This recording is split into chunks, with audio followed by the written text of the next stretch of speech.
Victoria Sterling grabbed Marcus Cole's blueprints and ripped them in half. "What the hell do you think you're doing?" Marcus stepped forward. 200 workers stopped. Cranes went silent. Victoria threw the torn papers at his chest. "You're fired. Security escort this man off my property." 2 guards grabbed Marcus by the arms. He didn't resist, but his voice cut through the silence like a blade. "My daughter has heart surgery in 5 weeks. I need this job." Victoria leaned close. Her whisper was ice. "Should have thought about that before you decided to play hero." The guards dragged him toward the gate. His hard hat fell in the mud. Victoria stepped on it as she walked away. But Victoria Sterling had just made the biggest mistake of her life, because in 48 hours, an Army helicopter would land on her construction site. A colonel would step out with classified documents, and the name he would call would turn her world upside down. Comment your city below. Let me see how far this story travels. The guards threw Marcus through the gate like garbage. He hit the ground hard. Gravel bit into his palms. Blood welled up from the scrapes. He didn't feel it. Behind him, 200 construction workers watched through the chain-link fence. Some looked away. Most just stared. A few laughed. Marcus pushed himself up slowly, wiped his hands on his jeans, looked back at the site he'd helped build for 3 years. Ray Patterson, the old foreman, stood at the fence. 64 years old. 30 years in construction. He pressed his hand against the chain link. "I'll get your tools," Ray said quietly. "I'll bring them to you tonight." Marcus nodded once. Then he turned and walked away, 1 foot in front of the other. The same way he'd walked out of that valley in Afghanistan after 4 of his men died in his arms. The same way he'd walked out of the hospital after his wife flatlined, 1 foot in front of the other, because stopping meant feeling, and feeling meant breaking. Victoria Sterling watched from her office window on the 42nd floor. She saw Marcus hit the ground, saw him get up, saw him walk away without looking back. Good. He was handled. 1 less problem. Her phone rang. She answered without looking. Victoria. Her uncle's voice. Board chairman.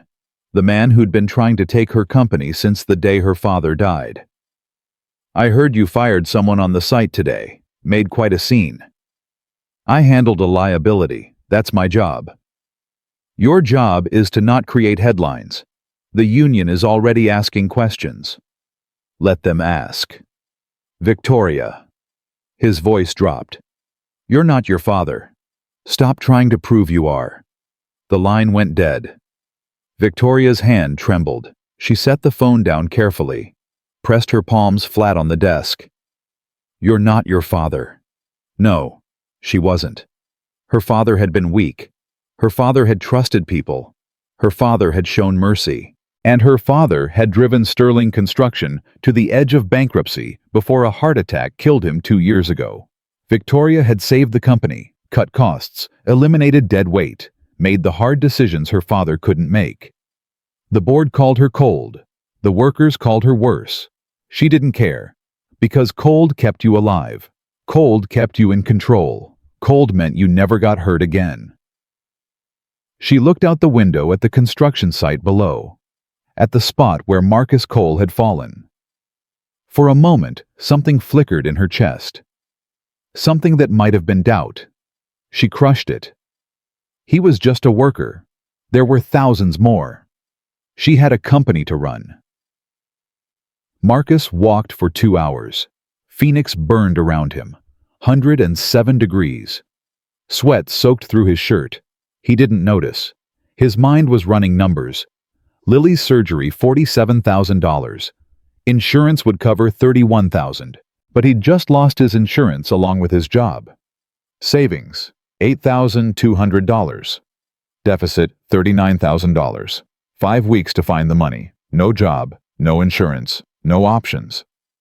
His phone buzzed. Mrs. Chen, his neighbor. "Mr. Cole, Lily's school called. She had an episode during recess. They gave her the inhaler, but she's asking for you." Marcus's blood went cold. "I'm on my way." He ran. 12 blocks. 107 degrees. Didn't matter. He ran. Lily was sitting in the nurse's office when Marcus burst through the door. 7 years old, brown hair in messy pigtails, lips slightly blue, a nebulizer mask over her face. She saw him, and her eyes lit up. "Daddy?" Marcus dropped to his knees beside her, pulled her into his arms, felt her small heart racing against his chest. "I'm here, baby. I'm here." The nurse spoke quietly. The episode lasted about 4 minutes. We got her stabilized quickly, but Dr. Patel should know about this one. Marcus nodded. His voice was steady, even though his insides were screaming. "Thank you. I'll call him today." He lifted Lily gently. She wrapped her arms around his neck. "Daddy, my chest felt funny again." "I know, sweetheart." Like a bird was trapped inside trying to get out. His heart cracked. "We're going to fix that baby. Remember, the doctors are going to help the bird fly free." "Promise." He held her tighter. "Promise." But promises cost money, and money was something he no longer had. That night, Marcus sat at the kitchen table after Lily fell asleep. Medical bills covered every inch of the surface. Collection notices, insurance denials, payment plans he could no longer afford. He'd called Dr. Patel's office. The news wasn't good. "Mr. Cole, we can't delay the surgery much longer. Lily's condition is deteriorating faster than we anticipated. Every week we wait increases the risk. What if I can't get the money in time?" Silence. "Then, there are charitable organizations, payment assistance programs. I can give you some numbers." Numbers, more phone calls, more begging. Marcus had spent 3 hours calling every organization on the list. Most weren't accepting new applications. 2 had waiting lists of 6 months or longer. 1 told him his income was too high to qualify, even though he no longer had income. The system was designed to break people like him. And it was working. His phone buzzed. Unknown number. He almost ignored it. Debt collectors had been circling like vultures for months. Something made him answer. Marcus Cole. A woman's voice. Crisp, professional, military. "Who is this?" "Lieutenant Colonel Sarah Webb, United States Army Corps of Engineers. We need to talk about Operation Titan Bridge." Marcus's whole body went rigid. That name, that operation.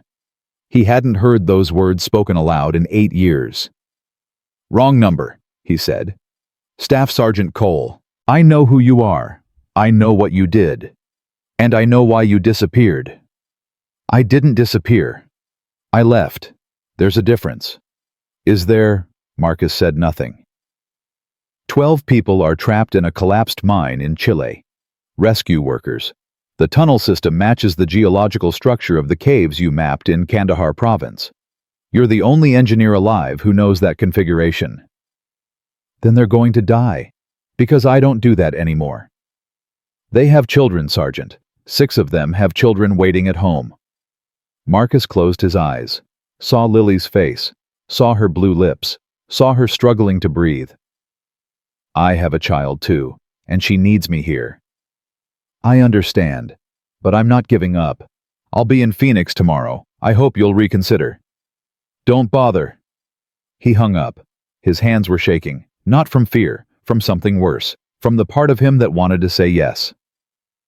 The next morning, Marcus was at the Union Hall by 5 a.m., first in line, resume in hand, desperation hidden behind a calm face.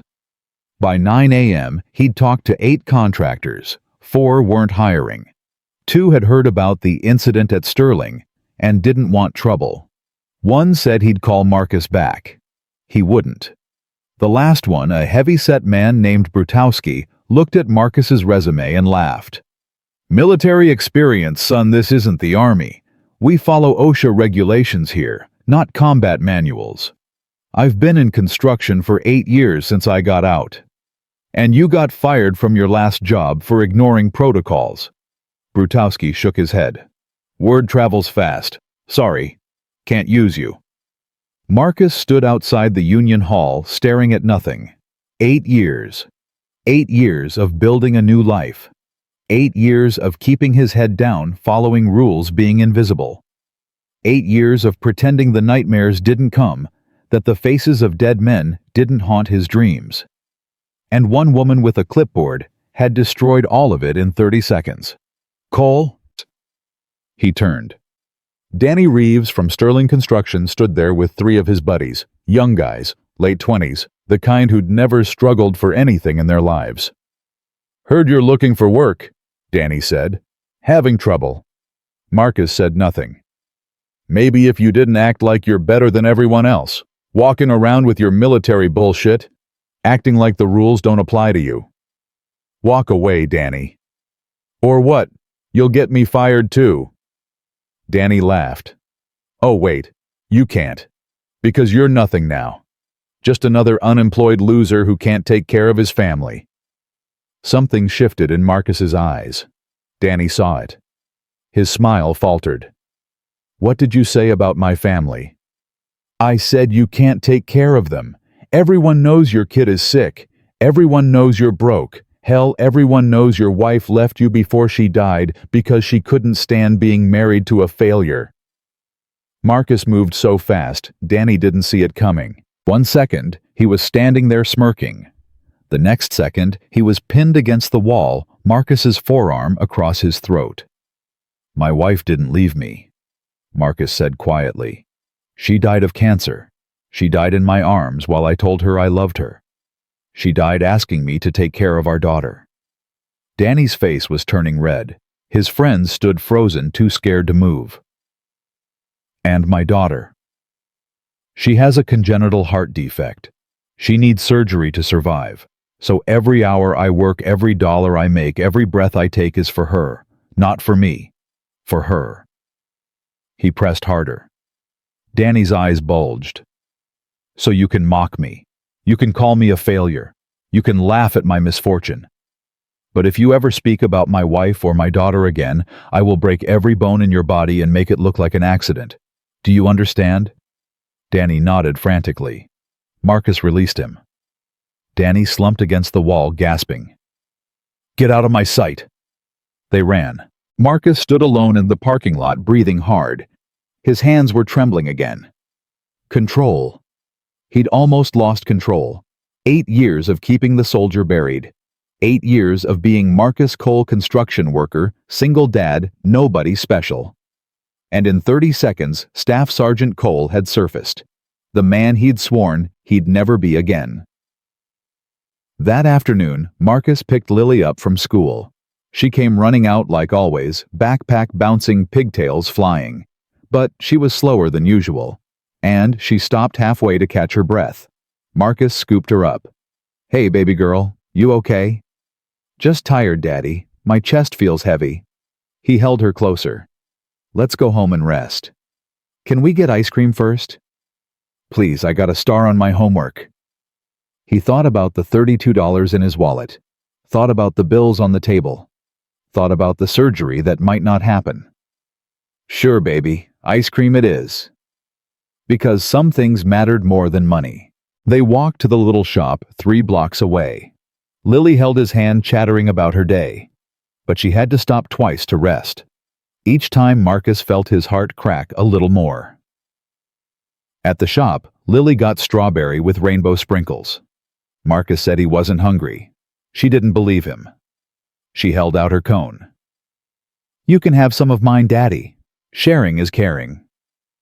7 years old, sick, struggling, and still thinking about others. He took a small bite. Delicious. "Thank you, sweetheart." They sat on a bench outside watching cars go by. "Daddy?" "Yeah, baby." "Why do you look sad?" He forced a smile. "I'm not sad." "Yes, you are.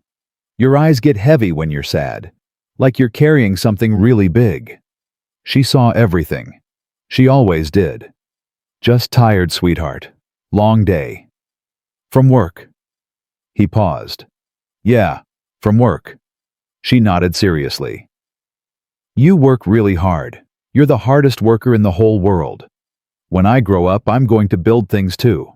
And I'm going to build you a really big house so you don't have to be tired anymore. Marcus pulled her close, buried his face in her hair, blinked back the tears. That sounds perfect, Lily. Absolutely perfect. That night after Lily was asleep, Marcus sat on the edge of her bed. He watched her chest rise and fall, counted her breaths, listened for the slight wheeze that had become more frequent lately. Her nightlight cast soft shadows on the wall. A stuffed elephant lay beside her pillow. The blanket had unicorns on it because unicorns were her favorite. 5 weeks. In 5 weeks, doctors would cut open his daughter's chest and repair her heart. Or they wouldn't, because he couldn't pay for it.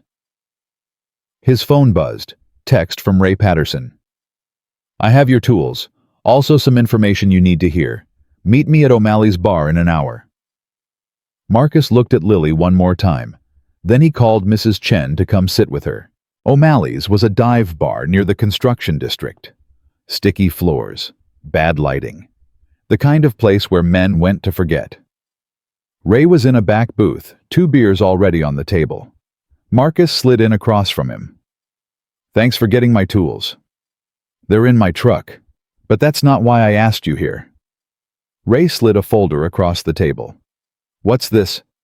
Your file. From Sterling HR. I have a friend in the admin office. Marcus opened it. Employee records, performance reviews, all excellent until the final entry. Terminated for failure to follow company protocol. Recommended do not rehire. That's not the interesting part, Ray said. Keep reading. Marcus flipped to the next page. A memo, dated 3 days before he was fired. From Victoria Sterling to department managers, RE Quarterly Efficiency Review.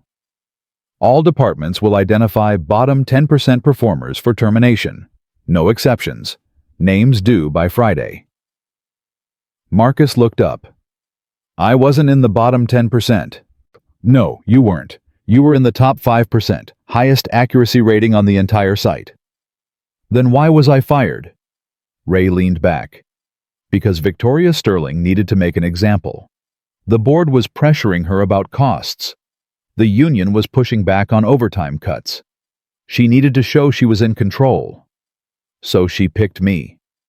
She picked someone who wouldn't fight back, someone who would take it quietly and disappear. Ray paused. She didn't know who she was picking. Marcus closed the folder. It doesn't matter. What's done is done. It matters because she was wrong, and wrong can be fixed. I don't have time to fight a wrongful termination case. I have 5 weeks to find $40,000 for my daughter's surgery. Ray was quiet for a moment. Then, I got a call last night. Military. Lieutenant Colonel something. She wanted to know if I could convince you to help with some operation. Marcus tensed. I told her I'd talk to you. Ray continued. But I also told her that whatever you decide, I'd respect it, because I know what it costs to go back. You don't know anything. I know more than you think. Ray met his eyes. I did 20 years, combat engineer. Same unit type as you, different era. I know the techniques you use because I helped develop some of them. And I know that toolbox you carry has Sapper Team insignia, even though someone tried to scratch it off. Marcus said nothing. I'm not going to push you, but I'm going to tell you something my CO told me after I lost my first man. Ray leaned forward. The dead don't need our guilt. They need us to live, to honor them by building something, not by destroying ourselves. Easy words. Hard truth. Ray stood up. Your tools are in my truck. Keys are under the mat. Take them whenever you want. He put a hand on Marcus's shoulder. Whatever you decide, Cole. You're a good man. Don't let one bad woman make you forget that. He walked out. Marcus sat alone with his beer, staring at the file, thinking about choices. At 11 p.m., Marcus was walking home when a black SUV pulled up beside him. The window rolled down. Lieutenant Colonel Webb looked out at him. Get in. I told you not to come. And I told you I don't give up easily. Please, 10 minutes. Marcus looked at the SUV, at the colonel's face, at the future stretching out in front of him. He got in. Webb handed him a tablet before he even closed the door. This is what we're dealing with. Satellite imagery filled the screen. Tunnel schematics, geological surveys, oxygen level readings that were dropping by the hour. The rescue team broke through the initial collapse 2 days ago. They've progressed 100 meters, but they hit a granite formation 6 hours ago. At current drilling speed breakthrough in 70 hours. The trapped workers have 40 hours of oxygen left. They'll be dead before you reach them. Yes, unless we find another way in. Marcus studied the surveys, the rock formations, the angle of collapse. His mind worked automatically. 8 years of trying to forget, and the patterns were still there, burned into his brain like scars. There's a secondary fault line, he said quietly. Here, the survey missed it because it runs at an angle. If you drill at this point 17-degree deviation from vertical, you'll hit a natural chamber that connects to the main tunnel. Webb stared at him. Our engineers have been working on this for 3 days. You found that in 30 seconds. I spent 18 months mapping similar formations in Afghanistan. The geology is almost identical. Then you understand why we need you. Marcus handed back the tablet. Understanding isn't agreeing. What would make you agree? He looked at her. Nothing. I have a daughter who needs surgery in 5 weeks. If I go to Chile and something happens to me, the surgery will happen regardless. Marcus paused. What? Webb pulled out a document. Official Army letterhead. Full coverage of all medical expenses for Lily Cole. Surgery aftercare, ongoing treatment, regardless of the outcome of this operation. You can't just do that. I already have. General Morrison signed off this morning. Why? Why would the Army pay for my daughter's medical bills? Because the Army takes care of its own. She paused. And because we need you. 12 people are going to die without your help. Their children are going to grow up without parents. You're the only person on this planet who can stop that. Marcus stared at the document, at his daughter's name in official type, at the numbers that had been crushing him for years suddenly zeroed out. This could be fake. Call Dr. Patel. He received confirmation 2 hours ago.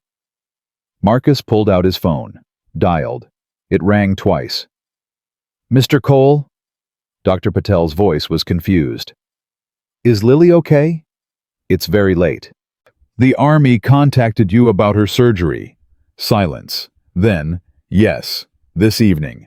They've agreed to cover all costs. Mr. Cole, I don't know what you did to deserve this, but it's remarkable. Lily's surgery is fully funded. Marcus couldn't speak. Mr. Cole, are you there? Thank you, doctor. I'll call you tomorrow. He hung up, sat in silence. $40,000. Gone. Just like that. His daughter was going to get her surgery. She was going to be okay. What do you need me to do? He heard himself say. Webb's expression didn't change, but something in her eyes softened. We fly to Chile at 0600. You'll lead the geological analysis team. Find us a path to those workers. And if I can't, then 12 people die. But they were going to die anyway. At least this way they have a chance. Marcus looked out the window at the Phoenix night. At the city where he'd tried to build a new life. At the apartment where his daughter was sleeping. I need to say goodbye to Lily. Of course. And I need you to understand something. He turned to face Webb. I'm not the man I was 8 years ago. I'm not Staff Sergeant Cole. I'm not Foundation. I'm just a father who's been barely holding it together. That's not what your record says.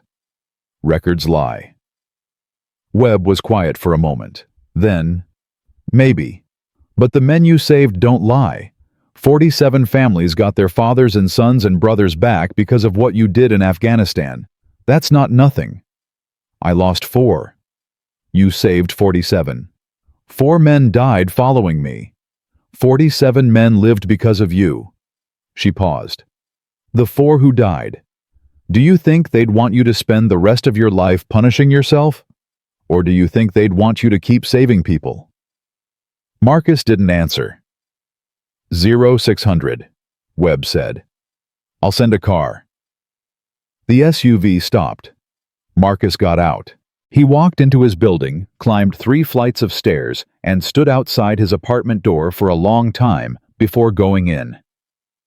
At 5:30 a.m., Marcus knelt beside Lily's bed. She was still asleep, one arm wrapped around her stuffed elephant, breathing softly, peacefully. He brushed a strand of hair from her face. "I have to go away for a few days, baby," he whispered. "Mrs. Chen is going to take care of you. You be good for her, okay?"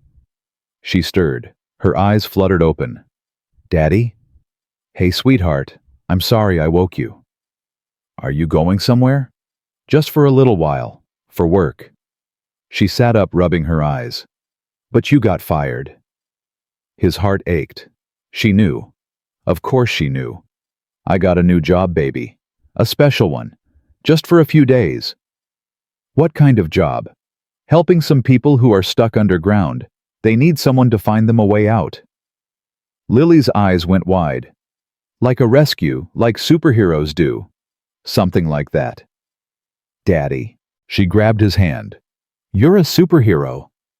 His eyes burned. "No, baby. I'm just your dad." "That's the same thing." He pulled her into a hug, held her tight, memorized the feeling of her small arms around his neck, the smell of her shampoo, the sound of her heart beating against his chest. "I love you more than all the stars, Lily. I love you more than all the bridges in the whole world. I'm going to come back to you. I promise." "I know, Daddy. You always keep your promises." He kissed her forehead, laid her back down, pulled the unicorn blanket up to her chin. "Go back to sleep, sweetheart. When you wake up, Mrs. Chen will make you pancakes. The ones with chocolate chips. I'll make sure she knows." Lily smiled sleepily. Her eyes closed. Within seconds, she was asleep again. Marcus stood there watching her for a long moment. Then he picked up the photo from his nightstand. Him and Lily at the Grand Canyon. Both of them smiling. A moment of pure happiness frozen in time. He slipped it into his jacket pocket, walked to the door, looked back one more time at his sleeping daughter, and stepped out into a world he thought he'd left behind forever. 200 miles away, Victoria Sterling sat in her office reviewing the quarterly reports. The numbers were good, better than good. She'd cut costs by 12%. Productivity was up. The board was satisfied. But something nagged at her. She pulled up the personnel files from yesterday, found Marcus Cole's record. Performance reviews. Excellent. Accuracy rating. 99.2%. Safety record. Perfect. Attendance. Never missed a day in 3 years. She frowned. Opened the security camera footage. Rewound to the moment before she fired him. Watched him work. He moved with precision, confidence, muscle memory, not like someone guessing. Like someone who'd done it 1,000 times under pressure. She zoomed in on his technique. The welding angle. The reinforcement pattern. Something wasn't right. She opened her laptop, searched for military construction techniques. 20 minutes later, her face had gone pale. Marcus Cole's method wasn't wrong. It was advanced, designed for rapid structural work in combat conditions. Accuracy rate 98.7%. Standard method 91.3%.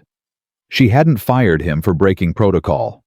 She'd fired him for being better than everyone else. Her hand trembled slightly. She closed the laptop, pushed the feeling down. It didn't matter. What was done was done. She'd made a decision. She stood by it. But the doubt stayed. And in the back of her mind, a question began to form. A question she wouldn't be able to answer until an Army helicopter landed on her construction site and a colonel stepped out with classified documents, and the name he called changed everything she thought she knew about the man she had destroyed. The military transport lifted off from Phoenix at exactly 0600. Marcus sat in the back, strapped into a seat designed for soldiers half his age. His body remembered this. The vibration of the aircraft. the smell of jet fuel and metal, the way your stomach dropped when the wheels left the ground. 8 years. 8 years since he'd been on a military flight. 8 years since he'd worn dog tags around his neck. They were there now, not his own.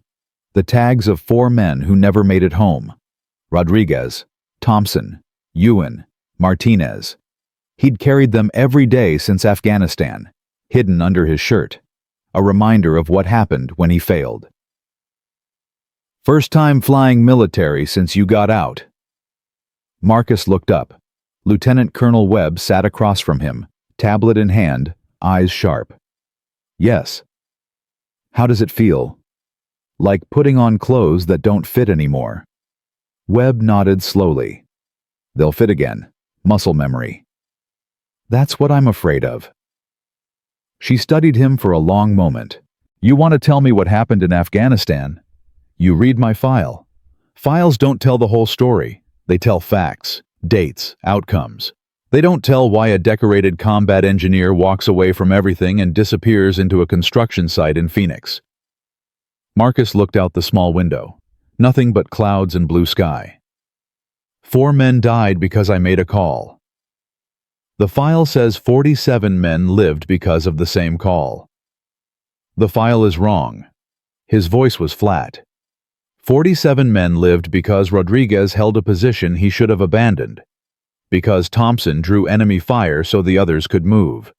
Because Ewan refused to leave his post even when the tunnel started collapsing. Because Martinez carried 2 wounded soldiers on his back for 300 meters with a bullet in his leg. He turned to face her. I just drew the map. They did the dying. Webb was quiet for a moment. Then she leaned forward. You built a bridge under enemy fire in the middle of a sandstorm. You created an extraction route through unstable tunnels that 3 engineering teams said was impossible. You went back into a collapsing cave system to pull out survivors when everyone else had evacuated. And 4 men followed me into that cave. 4 men trusted me to get them out, and I didn't. The cave collapsed. That wasn't your fault. I was the one who said it was stable enough for one more run. I was wrong. The words hung in the air between them. Webb sat back. So you've been punishing yourself ever since, working jobs beneath your skill level, living in poverty, refusing to use the talents that could have made you successful. I've been taking care of my daughter. You've been hiding. Marcus's jaw tightened. Call it what you want. I call it waste. 4 men died, yes. That's tragedy. But you're still alive, and you're letting their sacrifice mean nothing by burying yourself. You don't get to tell me what their sacrifice means. No, but they might. She pulled out a folder, handed it to him. This came in last night, from the families. Marcus opened it slowly, letters, 4 of them, handwritten. The first was from Maria Rodriguez, Carlos's wife. Dear Sergeant Cole, I know you blame yourself for my husband's death. He didn't. In his last letter home, he wrote about you. He said you were the best engineer he'd ever served with. He said he'd follow you anywhere. He said if anything happened to him, it would be because he chose to be there, not because you failed.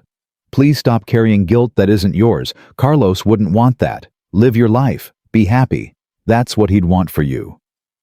Marcus's hands trembled. He couldn't read the others. Not now. Maybe not ever. They don't blame you, Webb said quietly. They never did. They should. Guilt isn't logical, Sergeant, but at some point you have to choose. Keep drowning in the past or start swimming toward the future. Marcus closed the folder, slipped it into his jacket next to Lily's photo. When we land, he said, what's the situation? Webb recognized the deflection. She allowed it.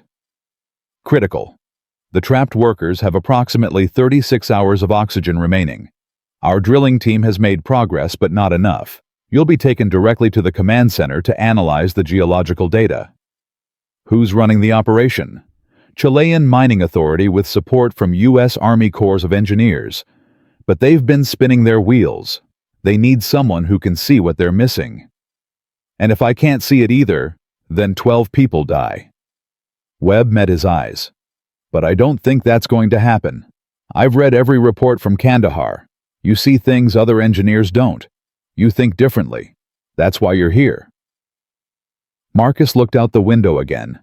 Somewhere below, his daughter was waking up, eating chocolate chip pancakes with Mrs. Chen, going to school, living her life. She was counting on him to come back. He couldn't fail her. He couldn't fail anyone else. Meanwhile, 2,000 miles north, Victoria Sterling's morning was falling apart. "What do you mean the union filed a complaint?" Her assistant stood nervously in the doorway. "They're claiming wrongful termination, Ms. Sterling, on behalf of Marcus Cole." "That's ridiculous. He violated company protocol." "They're saying his method was actually superior to standard protocol. They have documentation." Victoria's stomach tightened. "What kind of documentation?" "Efficiency reports, quality assessments. Apparently, Mr. Cole's techniques resulted in significantly better structural integrity than the company standard." "Where did they get this information?" "I don't know, ma'am, but they're demanding a review, and they've contacted the press." Victoria stood abruptly. "The press? Local news. They want a statement about why Sterling Construction fired one of its best workers for using a better method." This was spiraling out of control. "Schedule a meeting with legal and HR. I want a full report on Marcus Cole's employment history on my desk in 1 hour." "Yes, ma'am." The assistant hurried out. Victoria walked to the window, stared down at the construction site below. She'd made a decision. A necessary decision. A decision that showed strength and control. But the doubt that had been gnawing at her all night was growing into something bigger. Something that felt dangerously like a mistake. Her phone rang. The board chairman. She answered. "Richard?" "Victoria, I'm hearing disturbing things about a union complaint, and reporters asking questions." "I'm handling it." "Are you?" "Because from where I'm sitting, it looks like you fired a model employee for doing his job too well, and now it's becoming a PR nightmare. The situation is under control." "It better be, because I've spent 2 years defending you to this board, telling them you have what it takes to run this company. If this blows up in our faces..." "It won't. For your sake, I hope not." The line went dead. Victoria set the phone down carefully. Her hands wanted to shake. She wouldn't let them. Control. She needed control. She walked to her computer, pulled up the security footage from the day she fired Marcus, watched it again. His face when she tore up his blueprints. His voice when he mentioned his daughter. The way he didn't fight back. Any other worker would have argued, would have defended themselves, would have made a scene. Marcus Cole had just walked away. Why? She opened his personnel file again. Read through it more carefully this time. Emergency contact. None listed.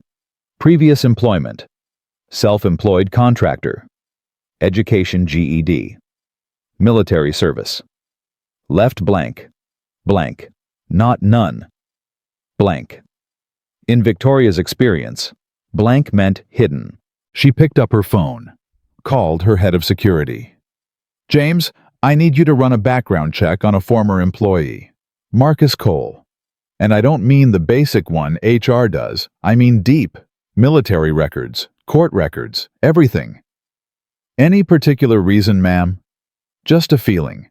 Something doesn't add up with this man." "I'll have it for you by end of day." She hung up, stared at Marcus Cole's employee photo.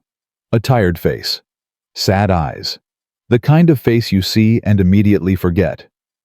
But there was something else there, something underneath, a hardness in the jaw, a steadiness in the gaze. The face of a man who'd seen things, done things. Victoria Sterling was starting to realize she'd made an enemy she knew nothing about. The plane landed in Chile at 1400 local time. Marcus was met by a convoy of military vehicles and rushed to the mine site. 40 minutes of winding mountain roads, dust everywhere. The sound of drilling in the distance. The command center was a chaos of screens, maps, and exhausted engineers. A Chilean officer approached immediately. Sergeant Cole, I'm Colonel Vasquez. Thank you for coming. What's the current status? Not good. We broke through the initial collapse but hit a granite formation we didn't expect. Our drills are making progress but not fast enough. Show me the geological surveys. They walked to a large table covered with maps and printouts. Marcus studied them while Vasquez explained. The main tunnel collapsed here. The workers retreated to a safety chamber here. We've been drilling from the surface at this angle. Marcus traced the rock formations with his finger. His mind was already working, seeing patterns the others had missed. You're drilling through the hardest part of the granite formation. We know, but it's the most direct path. Direct isn't always fastest. Marcus pointed to a spot on the map. What's this anomaly here? Vasquez frowned. We don't know. The survey showed some kind of void, but we couldn't determine its nature. It's a fault line. Runs at an angle, which is why your survey didn't flag it properly. The rock here is fractured, much softer than where you're currently drilling.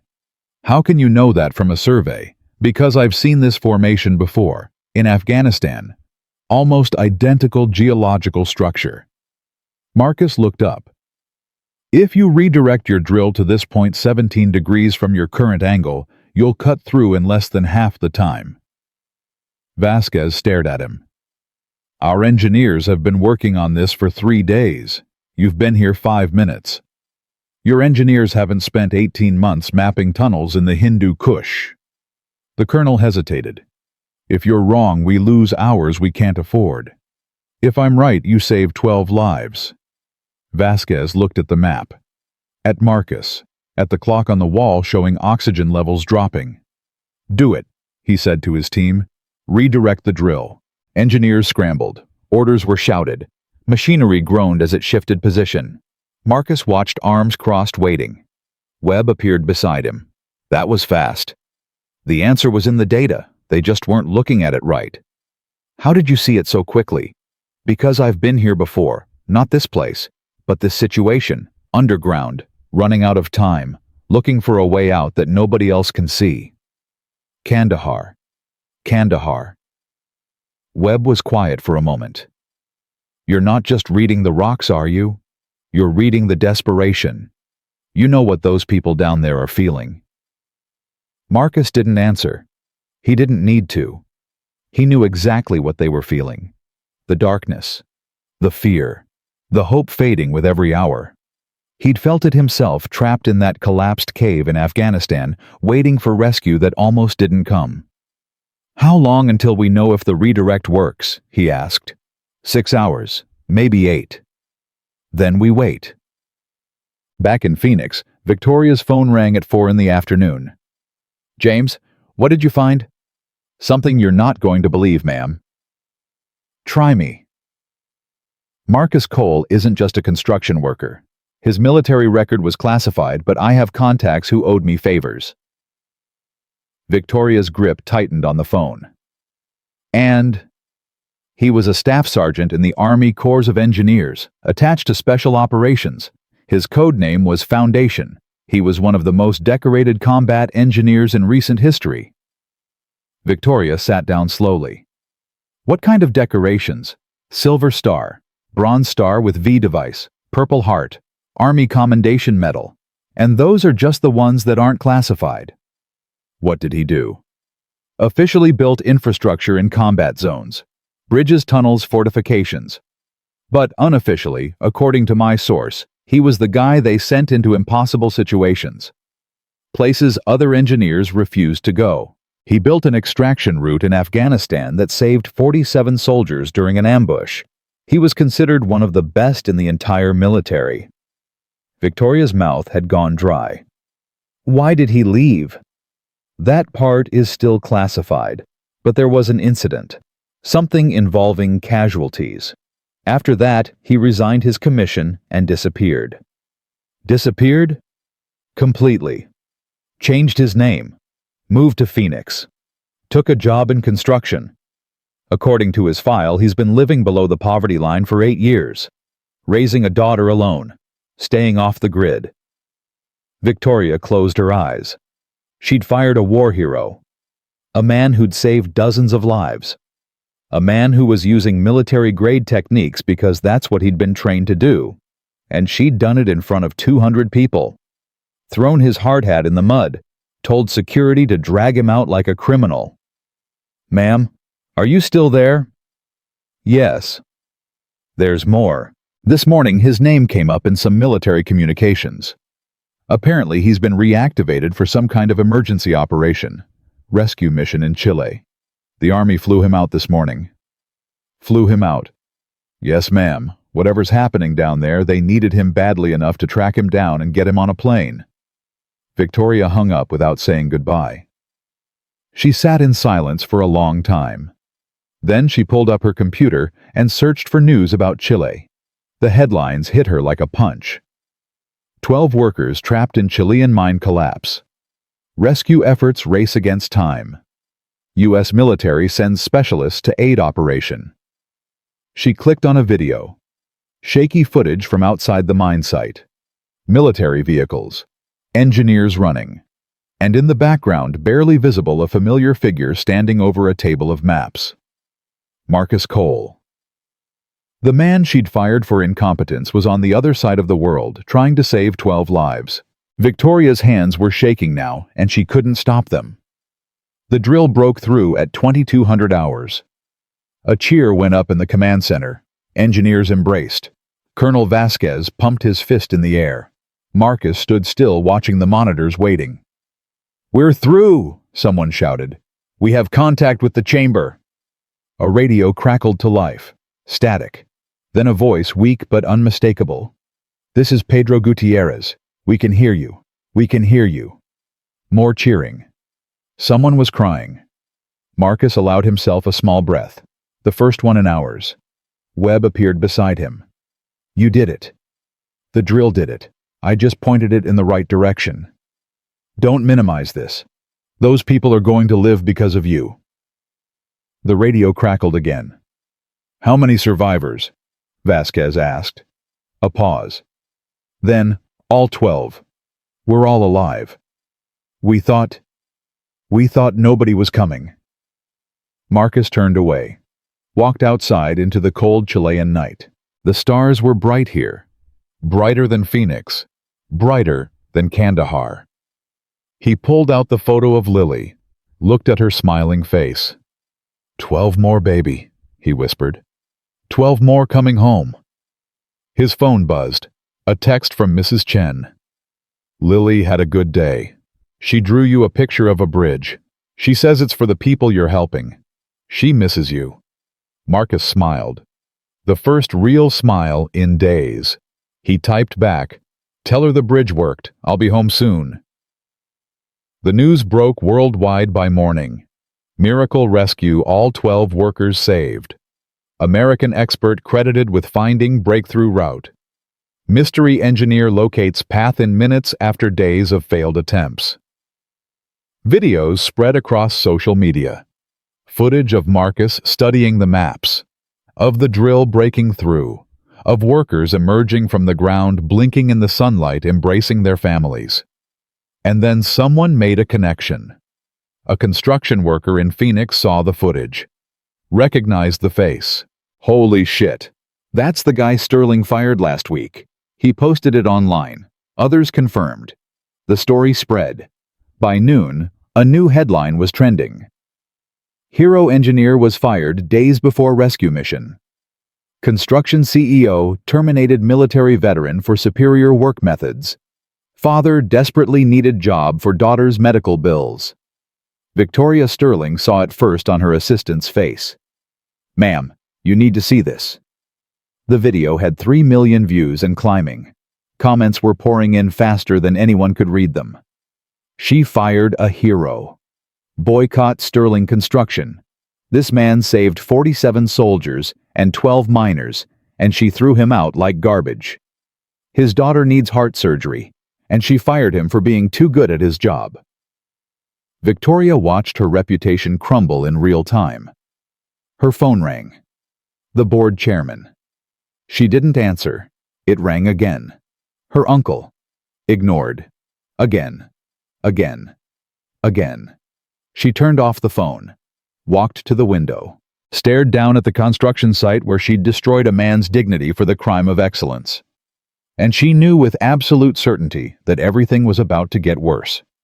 Because Marcus Cole was coming back to Phoenix. And this time, he wouldn't be alone. The military transport touched down in Phoenix at 0800.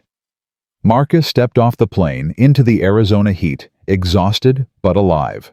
3 days in Chile. 3 days of tension and calculations and waiting. 3 days away from Lily. It was 3 days too long. Webb walked beside him toward the terminal. The Army wants to debrief you. Standard procedure after an operation like this. How long? Couple hours, maybe less. I need to see my daughter. I know. We'll make it quick. They walked in silence for a moment. Then Webb spoke again. You should know. The story's gotten big. Your name is everywhere. Marcus stopped walking. What do you mean everywhere? Someone connected you to the Sterling firing. The video of the rescue, then pictures of you being escorted off the construction site. It's all over social media. News outlets are picking it up. I didn't want that. I know. But you can't control how people respond to heroism. She paused. There are reporters at the terminal. We can take you out a back entrance if you want. Marcus thought about it. About the attention he'd spent 8 years avoiding. About the quiet life he'd built for Lily. Back entrance. Understood. They changed direction, heading toward a side door guarded by military police. One more thing, Webb said. Victoria Sterling's company has been getting hammered. Stock dropped 15% this morning. The board is in emergency session. There are calls for her resignation. Marcus felt nothing. He'd expected to feel satisfaction, maybe even vindication, but all he felt was tired. That's not why I did this. I know it's not, but it's happening anyway. Webb stopped at the door. What are you going to do when you see her again? I'm not planning to see her again. She might have other plans. Marcus looked at her. Then she'll have to wait. I have a daughter to get home to. He walked through the door and disappeared into the morning sun. Victoria Sterling hadn't slept in 36 hours. Her office looked like a war room. Papers everywhere. Coffee cups stacked on every surface. 3 phones all ringing constantly. She ignored them all. On her computer screen, the same video played on loop. Marcus Cole standing over the maps in Chile. Marcus Cole watching the drill break through. Marcus Cole walking away while everyone else celebrated. The comments section was a graveyard of her reputation. Monster CEO. She fired a hero. How do you sleep at night? His daughter needs surgery, and you threw him away like garbage. Her assistant knocked. Ma'am, the board is ready for you. Victoria stood, straightened her jacket, checked her reflection in the window. She looked like hell. Didn't matter. She'd faced worse. Let's go. The boardroom was full when she arrived. 10 chairs. 10 faces. All of them looking at her like she was already dead. Richard, the chairman, spoke first. Sit down, Victoria. She remained standing. I'll stand. Sit down. Something in his voice made her obey. Richard pressed a button. A screen lowered from the ceiling. The video played. Marcus being dragged off the site. Victoria stepping on his hard hat. The whole humiliating scene. 300 million views, Richard said. 300 million people have watched you destroy a war hero's dignity. I didn't know he was a war hero. Does that matter? You fired your best worker for using a better method. You did it publicly, cruelly. You made an example of a man who was trying to feed his sick daughter. Victoria's jaw tightened. I made a business decision. You made a catastrophic mistake. Richard leaned forward. Our stock is in free fall. Clients are canceling contracts. The union is threatening a walkout. And every major news outlet in the country wants a statement about why we fired the man who just saved 12 lives in Chile. What do you want me to do? Fix it. How? Richard slid a folder across the table. First, you're going to rehire Marcus Cole, with a significant raise and a public apology. Victoria opened the folder, looked at the numbers. This is a senior management position. Director of Technical Operations. He's more than qualified. He's a construction worker. He's a decorated military engineer who spent 18 months building infrastructure in combat zones. He's designed extraction routes that saved dozens of lives. He's forgotten more about structural engineering than most of our employees will ever learn. Richard's voice hardened. And you threw him away because his methods weren't in your precious manual. Victoria closed the folder. And if he refuses, then you convince him, whatever it takes, because if you don't fix this, Victoria, the board will be forced to take action. What kind of action? Richard didn't answer. He didn't need to. Victoria stood. I'll handle it. You have 48 hours.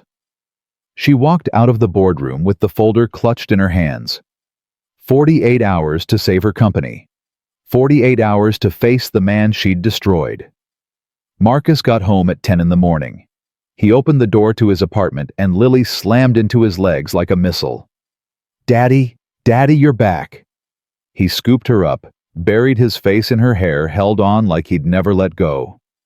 Hey, baby girl, I missed you so much. I missed you more. Mrs. Chen said you were helping people. She said you were being a hero. I was just doing a job, sweetheart. That's not what the TV said. Lily pulled back her eyes wide. Daddy, you were on TV. I saw you. You were standing at a big table with maps, and everyone was listening to you. Marcus looked over Lily's shoulder. Mrs. Chen stood in the kitchen doorway smiling. She's been very excited, Mrs. Chen said. Couldn't stop talking about her hero daddy. Thank you for watching her. It was my pleasure. She's a wonderful child. Mrs. Chen gathered her things. I'll leave you two alone. Call me if you need anything. She left. Marcus carried Lily to the couch, sat down with her in his lap. Tell me everything, he said. What did you do while I was gone? I went to school, and I did my homework every night. And I ate all my vegetables, even the green beans, and you know I hate green beans. I'm so proud of you. And I drew you pictures, lots of pictures. Want to see? Absolutely. Lily scrambled off his lap and ran to her room, came back with a stack of papers. This one is you and me at the park, and this one is our apartment but bigger because we're going to have a big house someday. And this one is a bridge. The bridge you built to save the people. Marcus looked at the drawing. Crayon lines shaky but determined. A bridge stretching across what might have been a mountain. Stick figures walking across it. This is beautiful, Lily. I want to be an engineer too, like you, so I can build bridges and save people. His throat tightened. You can be anything you want, baby. Anything at all. She climbed back into his lap, rested her head against his chest. Daddy? Yeah, sweetheart. Are you going to go away again? He held her tighter. I hope not. Promise. He wanted to. God, how he wanted to. I promise I'll always come back to you, no matter what. She nodded against his chest. Okay. I believe you. They sat together in silence. Father and daughter. Survivor and reason for surviving. For a few precious minutes, the world outside didn't exist. Then the doorbell rang. Marcus opened the door expecting Mrs. Chen, maybe Ray Patterson. Victoria Sterling stood in the hallway. She looked different, smaller. The Ice Queen armor was cracked. Her eyes had bags under them. Her usually perfect hair was slightly disheveled. Mr. Cole. Marcus felt his whole body go rigid. What are you doing here? I need to talk to you. We have nothing to talk about. Please, 5 minutes. You had 5 minutes to listen when I told you about my daughter. You chose to have me dragged out instead. Victoria flinched. I know, I'm sorry. Sorry doesn't pay medical bills. I know that too. They stood there, staring at each other. The woman who'd destroyed him, and the man she was only now beginning to understand. Daddy? Lily appeared beside Marcus. Who's the pretty lady? Victoria looked down at the little girl. Something shifted in her face. Something human breaking through the corporate mask. Hi, sweetheart. I'm Victoria. I used to work with your daddy. Are you the lady who was mean to him? Victoria's breath caught. What? Mrs. Chen told me someone was mean to Daddy at his job. Was it you? Marcus put a hand on Lily's shoulder. Lily, go to your room for a minute. I need to talk to the lady. But Daddy... Please, baby, just for a few minutes. Lily looked at Victoria with suspicious eyes. Then she turned and walked away. Marcus stepped into the hallway, closed the door behind him. Say what you came to say. Victoria took a breath. The board sent me. They want to offer you your job back. I don't want my job back. Not your old job. A new one. Director of Technical Operations. Senior Management. Full benefits. Salary is in here. She held out a folder. Marcus didn't take it. I don't want anything from Sterling Construction. This isn't about what you want, or what I want. It's about making things right. Making things right! Marcus laughed, but there was no humor in it. You threw my hard hat in the mud. You tore up my blueprints in front of 200 workers. You had security drag me off the site like a criminal. And you did it because I was better at my job than your manual told me to be. I know. Do you know what it felt like to walk home that day, wondering how I was going to pay for my daughter's surgery?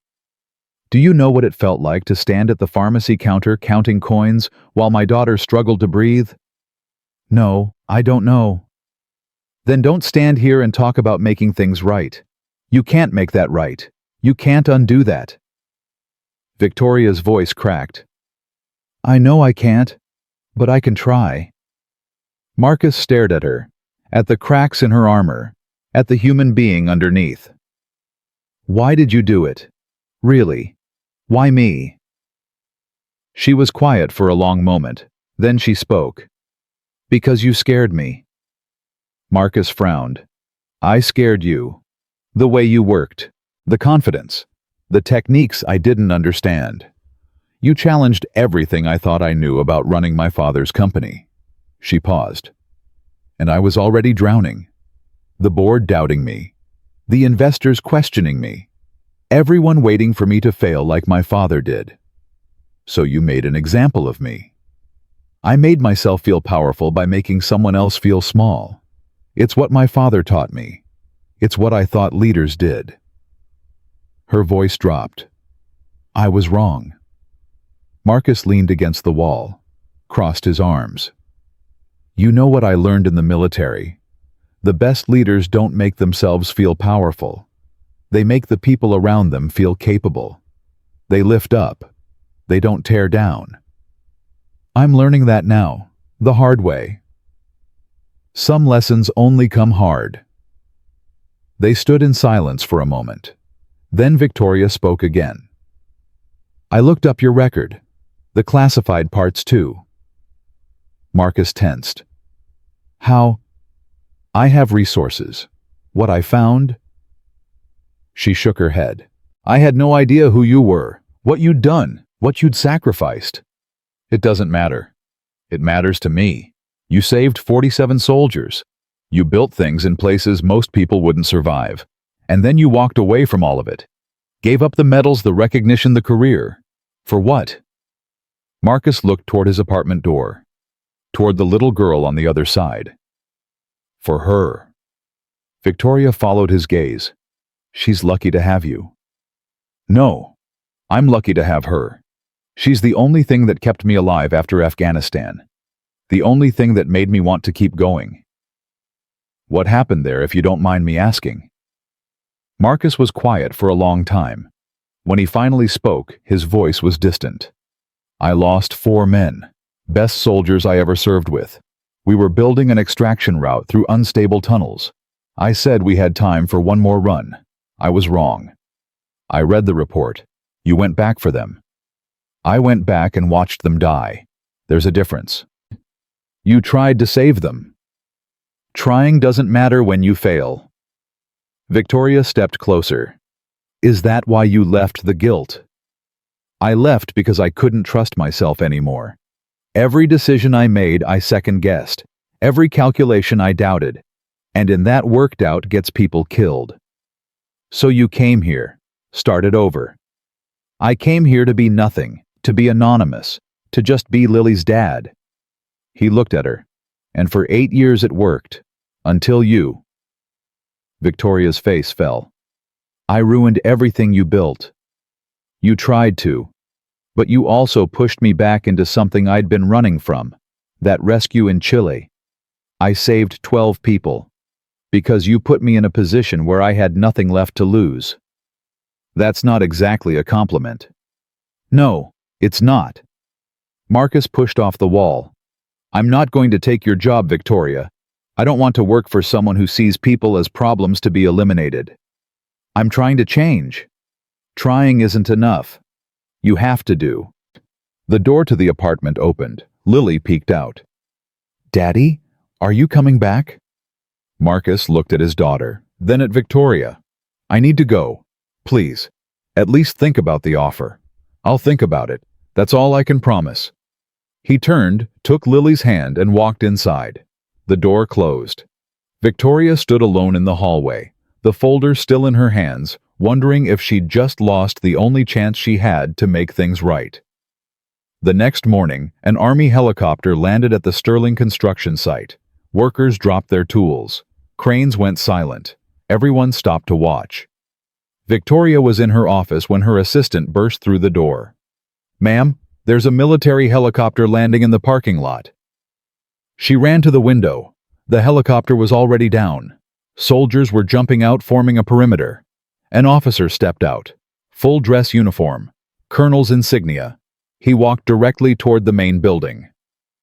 Victoria's phone rang. Security. Ma'am, there's a military officer here demanding to see you. Says it's urgent. Send him up. 3 minutes later, Colonel Harrison walked into her office. Ms. Sterling, I apologize for the dramatic entrance. What is this about Ya? Staff Sergeant Marcus Cole, codename Foundation. Victoria sat down slowly. What about him?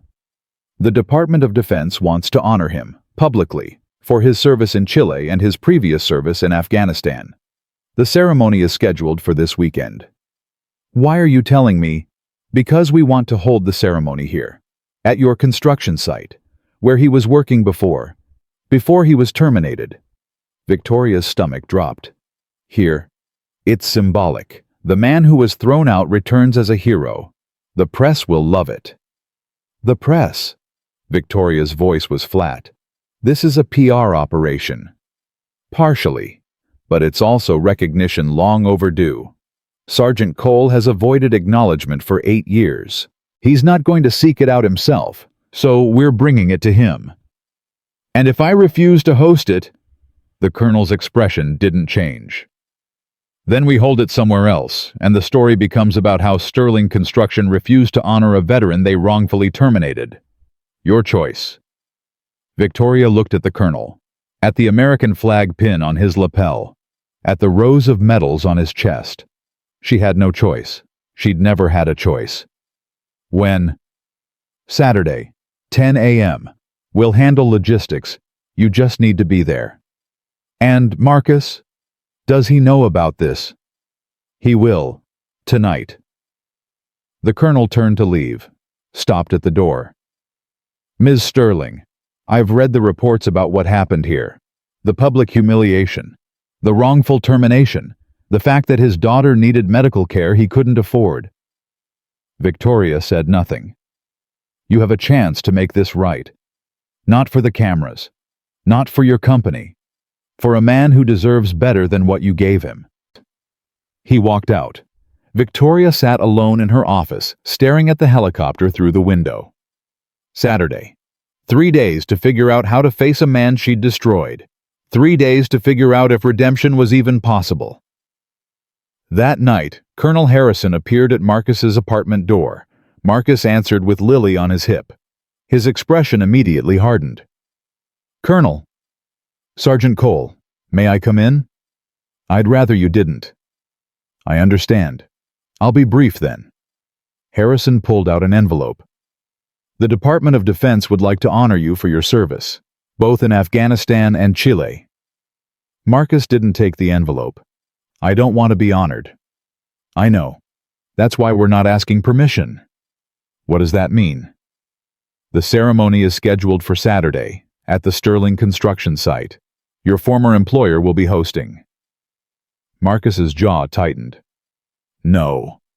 It's not a request. I'm a civilian. You can't order me to do anything." "You're right. We can't." Harrison lowered his voice. "But there are 12 families in Chile who want to thank the man who saved their loved ones, and 47 families across America who have wanted to thank you for 8 years but never had the chance because you disappeared."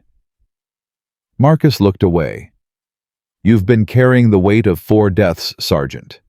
But you've been ignoring the weight of all the lives you saved. That's not balance. That's punishment. I don't need a medal to know what I did." "No. But maybe you need the world to know. Maybe it's time to stop hiding." Lily tugged at Marcus's shirt. "Daddy, what's happening?" Marcus looked down at his daughter, at her innocent face, her curious eyes. She didn't know what he'd done, what he'd been.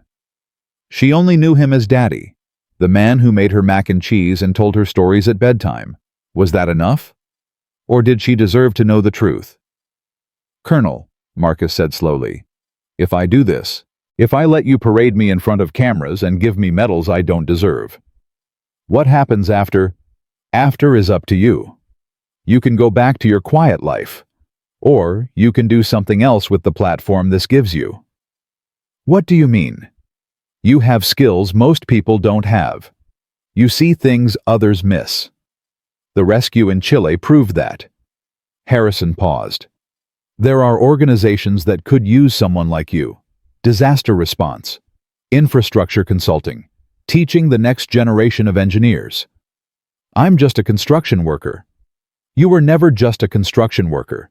You chose to be invisible because you were running from something. But you can't run forever." Harrison held out the envelope again. "Saturday, 10 a.m. Your choice." This time, Marcus took it. Harrison nodded once. Then he walked away. Marcus stood in the doorway, envelope in hand, staring at nothing. "Daddy?" Lily asked. "Are you okay?" He looked at her, at the only thing in the world that mattered. "Yeah, baby, I'm okay." "What's in the envelope?" "An invitation." "To what?" He opened it. "Read the contents." "A ceremony. A medal. A speech. A chance to stop running. To something I should have done a long time ago." Lily smiled. "Is it something good?" Marcus pulled her close, kissed the top of her head. "I think so, sweetheart. I think it might be." The night before the ceremony, Marcus couldn't sleep. He sat on the edge of his bed holding the dog tags of 4 dead men: Rodriguez, Thompson, UN, Martinez. The metal was warm from his hands, worn smooth from 8 years of constant contact. "I don't know if I can do this," he whispered to the darkness. "I don't know if I deserve it." No answer came. The dead never answered. They just watched, waited, judged. His phone buzzed. Text from Ray Patterson. "You ready for tomorrow?" Marcus typed back, "No." "Good. That means you're taking it seriously. Get some sleep. I'll be there." Marcus put the phone down, looked at the dress uniform hanging on his closet door. Lieutenant Colonel Webb had delivered it that afternoon. Clean, pressed, all the medals already attached. "You earned these," she'd said. "Time to wear them." He hadn't worn that uniform since the day he resigned his commission. 8 years ago. A lifetime ago. He walked to the closet, touched the fabric, ran his fingers over the silver star, the bronze star, the purple heart, medals and ribbons, symbols of things he'd rather forget. "Daddy." He turned. Lily stood in the doorway, rubbing her eyes.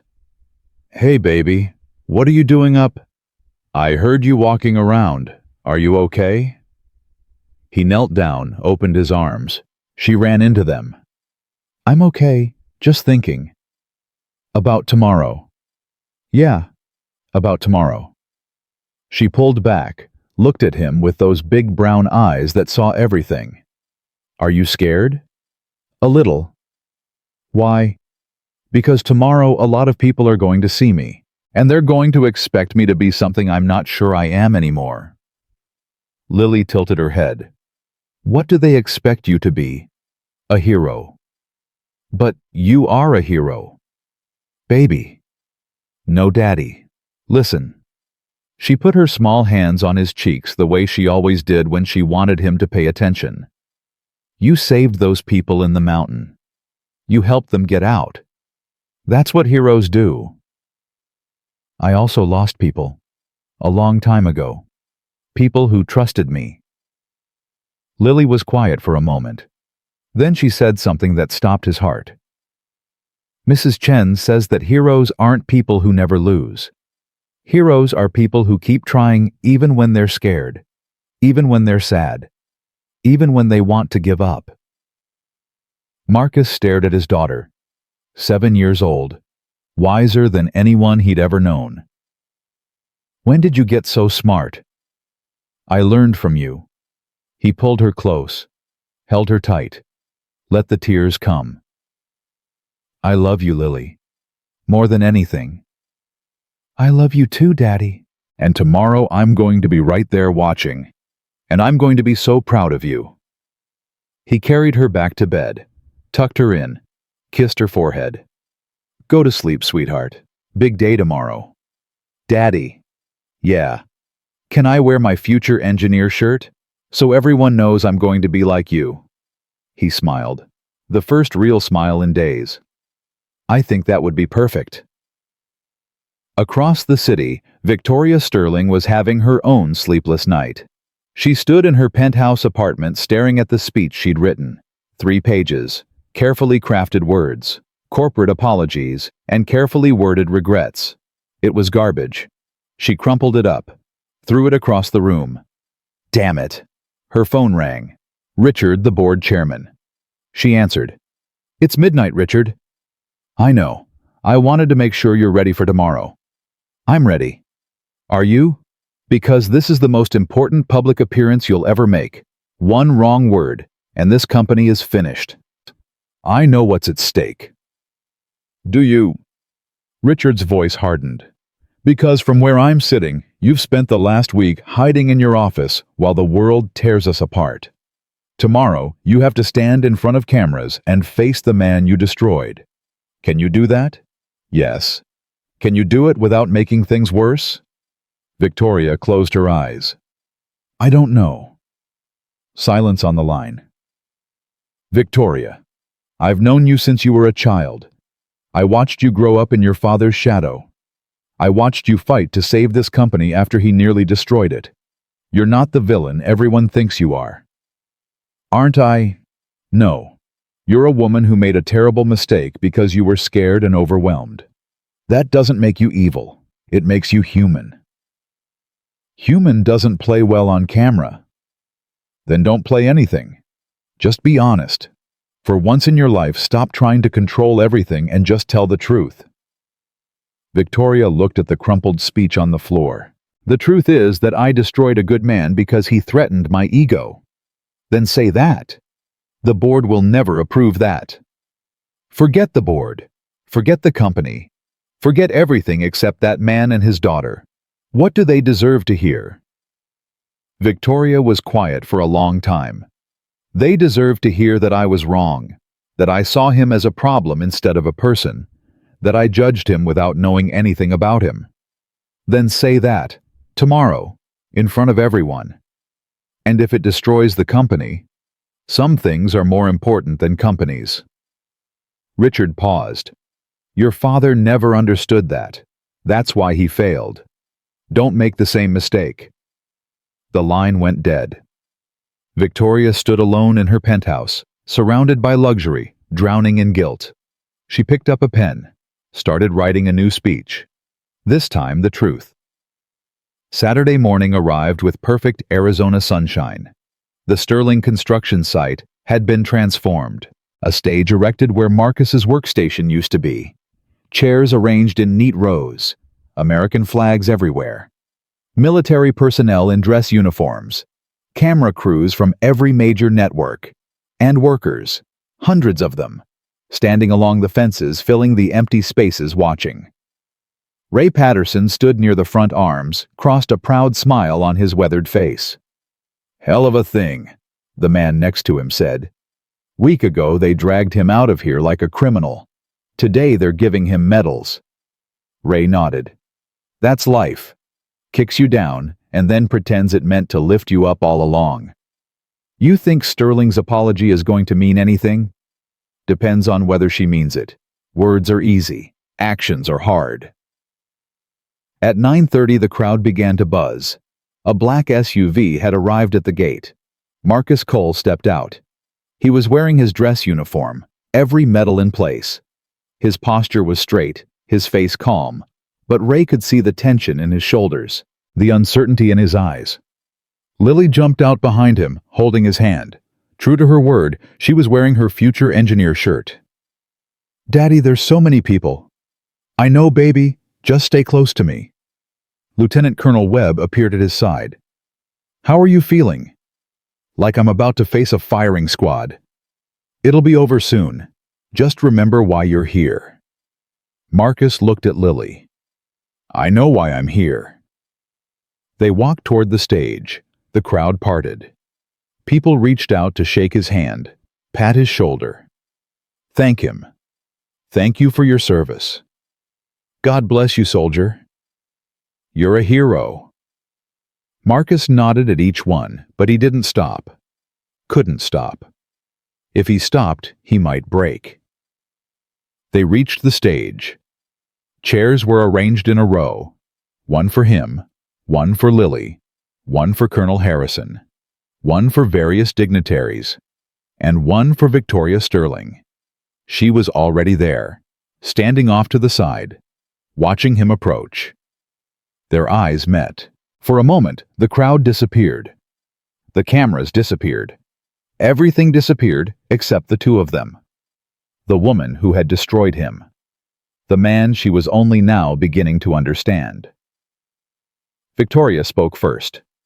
Mr. Cole, Ms. Sterling, thank you for being here. I didn't have much choice. No, I suppose you didn't. She looked at Lily. Hello again, sweetheart. Lily pressed closer to Marcus's leg. Hi. That's a beautiful shirt. Future engineer. I like that. My daddy gave it to me, because I'm going to build things like him. Victoria's expression softened. I'm sure you will. You have a wonderful teacher. Marcus put a hand on Lily's shoulder. We should take our seats. Of course. He walked past her, sat down, lifted Lily onto his lap. Victoria watched him go. Then she took her own seat, the crumpled notes of her new speech clutched in her hands. At 10 o'clock exactly, Colonel Harrison stepped to the podium. Ladies and gentlemen, thank you for being here today. We gather to honor a man who exemplifies the very best of what it means to serve. The crowd fell silent. Staff Sergeant Marcus Cole served his country for 12 years. He built bridges under fire. He mapped tunnels in enemy territory. He created extraction routes that saved lives. And when his nation called him again after years of civilian life, he answered without hesitation. Harrison paused, looked at Marcus. Last week, Sergeant Cole was contacted about a crisis in Chile. 12 rescue workers trapped underground. Time running out. Our best engineers couldn't find a way in. But Sergeant Cole saw what they couldn't. In minutes, he identified a path that our teams had missed for days, Because of him, 12 people are alive today." Applause erupted. Marcus sat motionless, Lily's hand in his. But Sergeant Cole's heroism didn't start in Chile. It started in Afghanistan during Operation Titan Bridge, where he saved 47 soldiers during an ambush. It continued through countless missions we can't discuss publicly. And it continues today in the way he raises his daughter, works beside his fellow citizens, and carries himself with quiet dignity. Harrison's voice dropped. Sergeant Cole doesn't see himself as a hero. I know this because I've talked to him. He carries the weight of the 4 men he lost more heavily than the pride of the 47 he saved. But that's what true heroism looks like. It doesn't seek recognition. It doesn't demand praise. It simply does what needs to be done regardless of the cost. He turned to face Marcus directly. "Sergeant Cole, on behalf of the United States Army and a grateful nation, I present you with the Army Distinguished Service Medal for your extraordinary service in Chile and the Legion of Merit for your lifetime of dedication to your country and your fellow man." Harrison walked to Marcus, pinned the medals to his chest, shook his hand. "Thank you, Sergeant, for everything." Marcus nodded, couldn't speak. Lily squeezed his hand.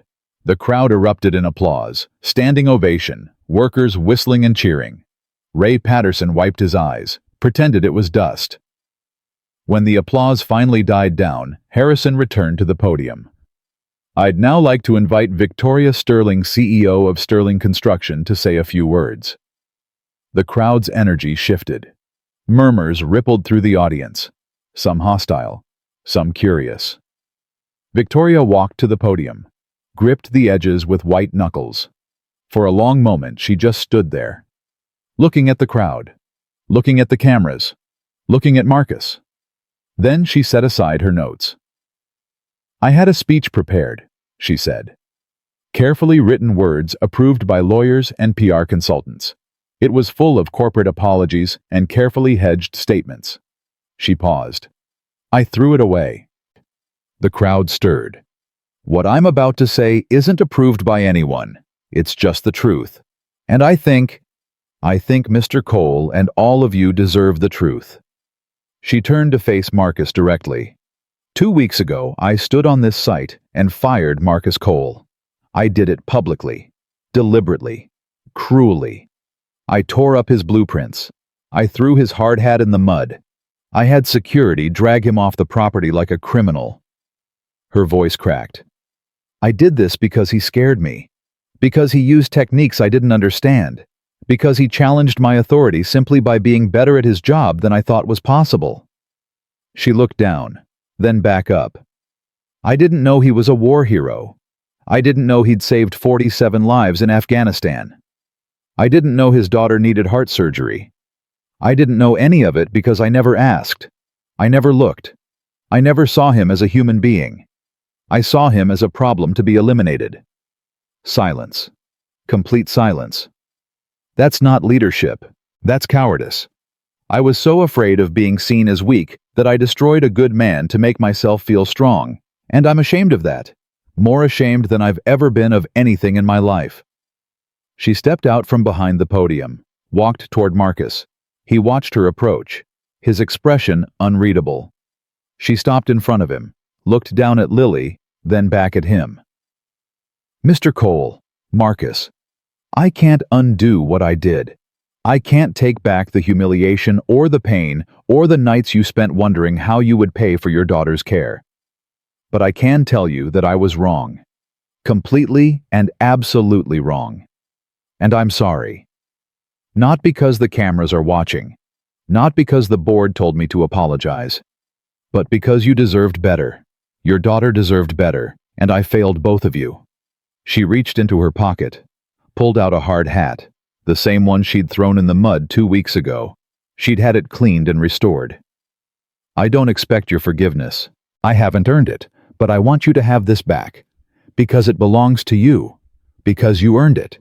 Because nobody had the right to take it from you. She held it out.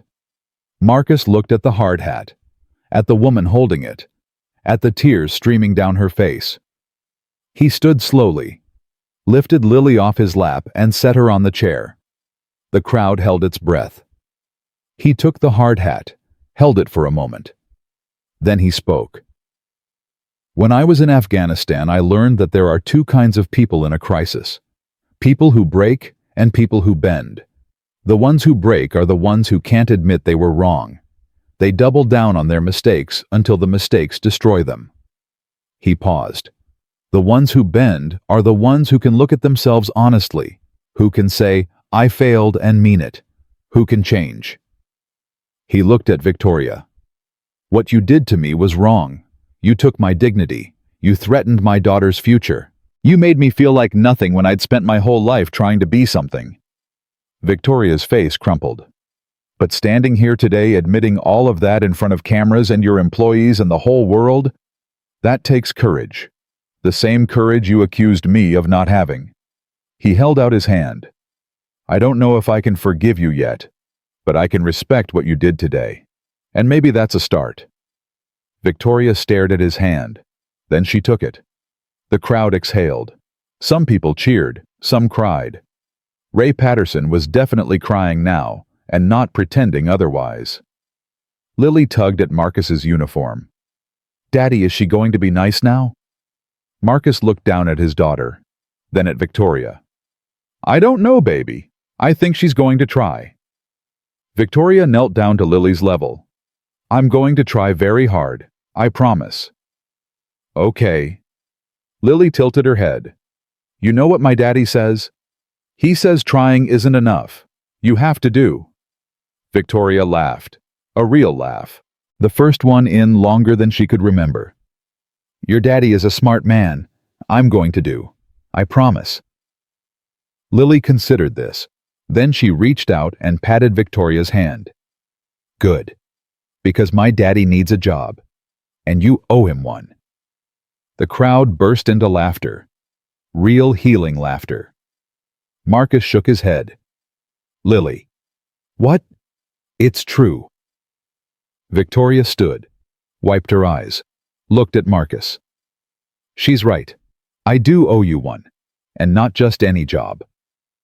She pulled an envelope from her jacket, the same one she'd brought to his apartment.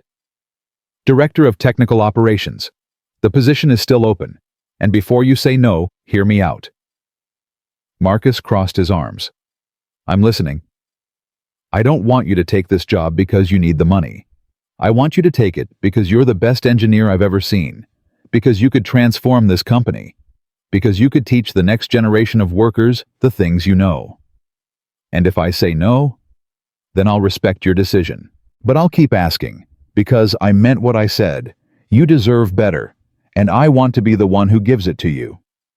Marcus looked at the envelope, at Victoria, at the crowd of workers watching, at Lily, who was nodding enthusiastically.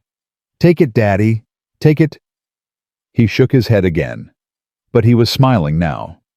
"I'll think about it. That's all I ask." Colonel Harrison returned to the podium, clearly moved by what he'd witnessed. "Ladies and gentlemen, I think we've all seen something remarkable today. Not just the honoring of a hero, but the beginning of something else. Reconciliation, redemption, the possibility of change." He looked at Marcus and Victoria standing side by side. "Staff Sergeant Cole, Ms. Sterling, would you join me for the final ceremony?" They walked to the podium together, an unlikely pair, enemies becoming something else. Harrison produced a folded flag. This flag flew over the Capitol building in Washington, D.C. "It now flies for you, Sergeant Cole, in recognition of your service to this country." He handed it to Marcus. Marcus held it carefully, reverently. The weight of it was nothing. The meaning of it was everything. "Thank you," he said quietly. "This belongs to Rodriguez, Thompson, Ewan, and Martinez as much as it belongs to me. They're the real heroes. I'm just the one who lived." Harrison saluted. Marcus returned it. The crowd erupted one final time. After the ceremony, the crowd dispersed slowly. Workers came up to shake Marcus's hand. Reporters shouted questions. Cameras flashed. Through it all, Marcus kept Lily close. His anchor, his reason. Ray Patterson pushed through the crowd, grabbed Marcus in a bear hug. I'm proud of you, son. Damn proud. Thanks, Ray, for everything. So you going to take the job?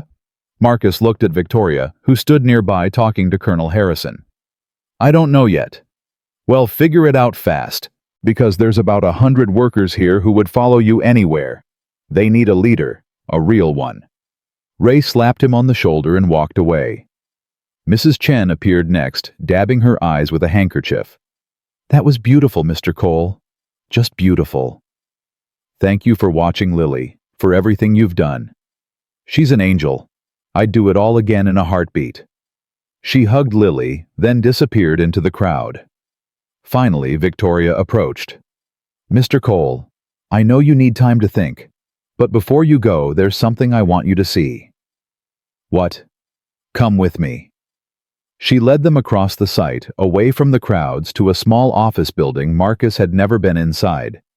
She opened a door, gestured for them to enter.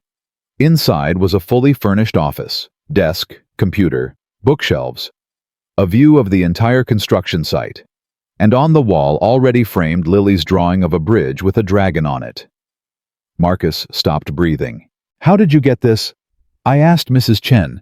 She let me borrow it while you were in Chile. Victoria's voice was soft. I thought, if you took the job, you should have something that reminds you why you do this. Lily gasped. My picture, Daddy? She put my picture on the wall? Marcus stared at the drawing, at his daughter's crayon lines, at the bridge he'd described to her so many times. This office, he said slowly, it would be mine. If you want it. The salary, the benefits, everything we discussed, plus something else. What? Victoria handed him another document. Full scholarship to Arizona State University School of Engineering, in your name, for Lily, when she's old enough. Marcus's hands shook. Why are you doing this? Because I destroyed something, and I need to build something to replace it. She paused. Isn't that what engineers do? Lily tugged his hand. Daddy, I can go to college and learn to build bridges. Marcus knelt down, looked at his daughter's face, at the hope shining in her eyes. Yeah, baby. You can go to college. You can learn to build anything you want. She threw her arms around his neck. Thank you, Daddy. Thank you. Thank you, thank you.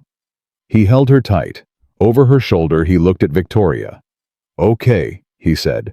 Okay, I'll take the job. Victoria's face transformed. Relief and joy and something like gratitude all mixed together. Thank you. You won't regret this. I better not. She laughed. I promise. Whatever you need, whatever it takes, this time I'm going to get it right.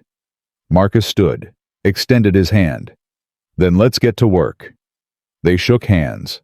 Behind them, through the window, the Arizona sun blazed over the construction site where everything had fallen apart and was now slowly being built back up. 3 weeks passed. Marcus Cole walked into Sterling Construction every morning at 6 a.m., the same time he used to punch in as a laborer. Old habits died hard, but everything else had changed. His office overlooked the entire site. Workers waved when they saw him at the window. Some saluted, half joking, half serious. He always waved back. The job was different than he expected. Not just designing, not just calculating. Leading, teaching, building something bigger than structures. Ray Patterson knocked on his door that first Monday. How's the new office treating you? Feels strange. Too clean. Too quiet. Ray laughed. Give it time. You'll make it yours. I already did. Marcus pointed at the wall. Lily's bridge drawing hung in a frame next to his military commendations. Most important decoration in the room. Smart man. Never forget what you're fighting for. Ray settled into a chair. His weathered face was serious now. I want you to know something. The guys out there, the workers, they respect you. Not because of the medals or the ceremony. Because you were one of them. You swung hammers and poured concrete and showed up every day just like they do.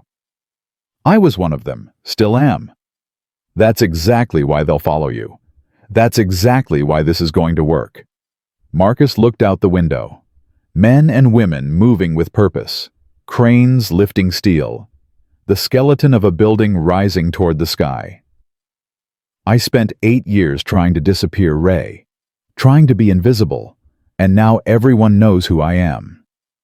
Is that a bad thing? I don't know yet. Ray stood, clapped him on the shoulder. You'll figure it out. You always do. He walked out, leaving Marcus alone with his thoughts and the ghosts he still carried. That afternoon, Victoria appeared in his doorway. Got a minute? Marcus gestured to the chair Ray had vacated. What do you need? I wanted to give you an update on the Rodriguez Foundation. Marcus tensed at the name. What about it? Victoria had proposed the foundation 2 weeks ago, a scholarship program for children of fallen soldiers named after Carlos Rodriguez, the first of Marcus's men to die in Afghanistan. The board had approved it unanimously. We've received over 200 applications already, families from all over the country. Some of them sent letters. She placed a folder on his desk. I thought you should see them. Marcus opened the folder slowly. Letters, handwritten mostly, from widows, from children, from parents who'd lost sons and daughters. Dear Mr. Cole, I never knew my father. He died when I was 2, but knowing that someone remembered him, that someone built something in his name, it means more than I can say. To whoever created this foundation, thank you for not forgetting. So many people forget, but you remembered, and that matters. My husband served with Sergeant Rodriguez. He told me stories about him, about all of them. They were heroes, and now their names will live on. Marcus closed the folder. His hands were shaking. Are you okay? Victoria asked. No, but that's okay. He looked up at her. This is a good thing you're doing. It's a good thing we're doing. I just wrote the checks. You gave it meaning. She stood to leave, then hesitated. Marcus, can I ask you something personal? Depends on what it is. The 4 men you lost, do you still see them in your head? He was quiet for a long moment. Every day, every night, they're always there. Does it ever get easier? No, but it gets different. The sharp edges round off. The screaming fades to whispers. You learn to carry them instead of being crushed by them. Victoria nodded slowly. I've been carrying something too. My father. The way he died. The mess he left behind. The expectations I could never meet. That's a heavy load. Not as heavy as yours. Pain isn't a competition. It just is. She smiled sadly. You're a good man, Marcus Cole. Better than anyone I've ever known. I'm just a man trying not to fail the people counting on me. That's what good men do. She walked out. Marcus turned back to the window. Watched the sun move across the sky.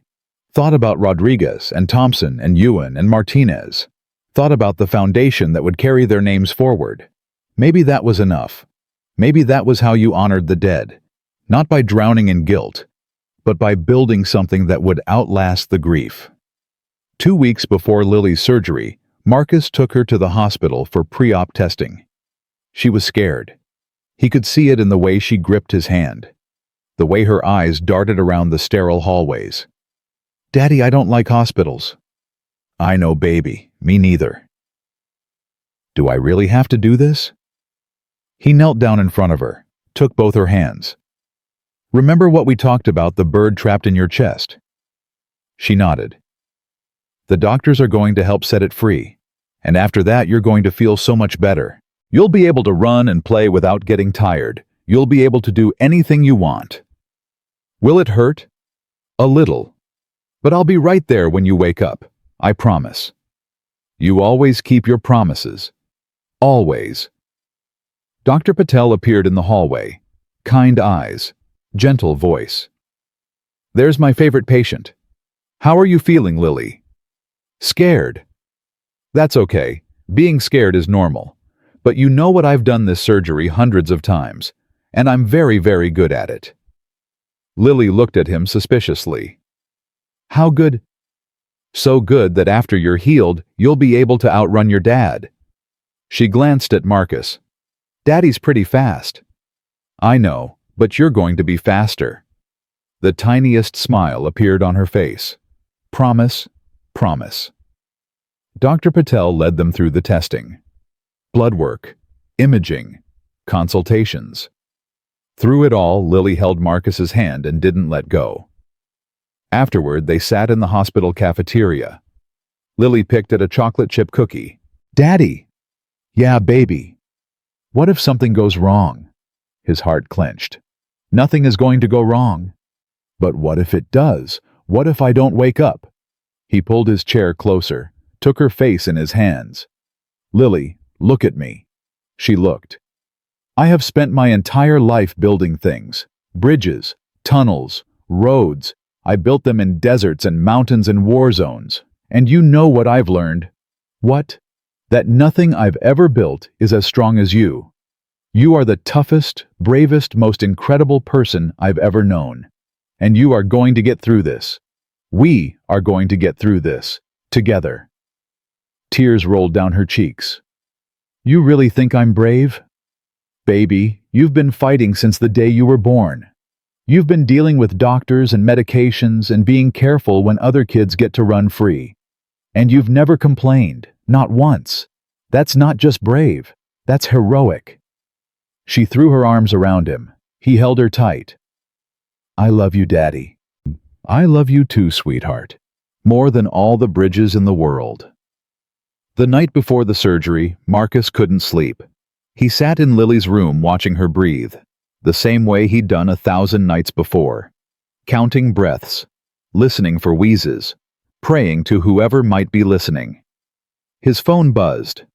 Text from Victoria. How are you holding up? He typed back, not great. I figured, want some company? He hesitated. Then, sure. 20 minutes later, she was at his door. I brought coffee and donuts. Hospital gift shop was closed, but the gas station was open. Gas station donuts, my favorite. They sat at the kitchen table in silence for a while. Two people who had been enemies, now something else. Not quite friends, but allies maybe. Survivors of their own battles. Thank you for coming, Marcus said finally. Thank you for letting me. I keep thinking about everything that could go wrong, every complication, every risk. I've read the medical literature. I know the statistics. Statistics don't mean anything for individuals. Lily isn't a number. She's a fighter. I know, but knowing doesn't stop the fear. Victoria reached across the table, touched his hand. When my father died, I was 29. I thought I was prepared. I'd watched him decline for months. I knew it was coming. But when it actually happened, I fell apart. Completely. I couldn't eat, couldn't sleep, couldn't function. Marcus looked at her. What got you through it? Honestly, nothing. For a while, nothing helped. I just endured. 1 hour at a time, 1 day at a time, until eventually the hours started to hurt less. That's not exactly encouraging. No, but it's true. And sometimes truth is better than false comfort. He nodded slowly. I've been through a lot of hard things. Afghanistan, losing my team, losing my wife. But this? Waiting for my daughter to go under the knife? This is different. This is worse. Because you can't control it. Exactly. In the field, I could make decisions, take action. Here, I just have to wait, trust other people to save her. That's the hardest thing for people like us. Control freaks. We'd rather face danger ourselves than watch someone we love face it alone. Marcus looked toward Lily's room. She asked me what happens if something goes wrong. What if she doesn't wake up? And I didn't know what to say. Because the truth is, I don't have an answer. If something happens to her, I don't know how I'd survive it. Victoria's grip on his hand tightened. You would survive it. Because that's what you do. You survive, you endure, you keep going. She paused. But it's not going to come to that. Lily is going to be fine. She's going to wake up and smile at you and ask for ice cream, and you're going to be there to give it to her. How can you be so sure? Because I've seen miracles happen. I watched you save 12 people in Chile from a map and 30 seconds of analysis. I watched a man I destroyed stand up and shake my hand instead of punching me in the face. If those things can happen, then a little girl can survive a surgery. Marcus almost smiled. That's a strange kind of faith. It's the only kind I have. Faith in people, in stubbornness, in the refusal to give up. They sat together until dawn, not talking much, just existing in the same space. Two broken people holding each other together. When the sun came up, Victoria stood. I should go.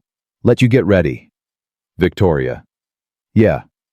Thank you for everything, for the job, for the foundation, for being here tonight. I know I gave you a hard time, but you've changed, and I see it. Her eyes glistened. That means more than you know. She left. Marcus walked to Lily's room, sat on the edge of her bed, watched her sleep for a few more precious minutes.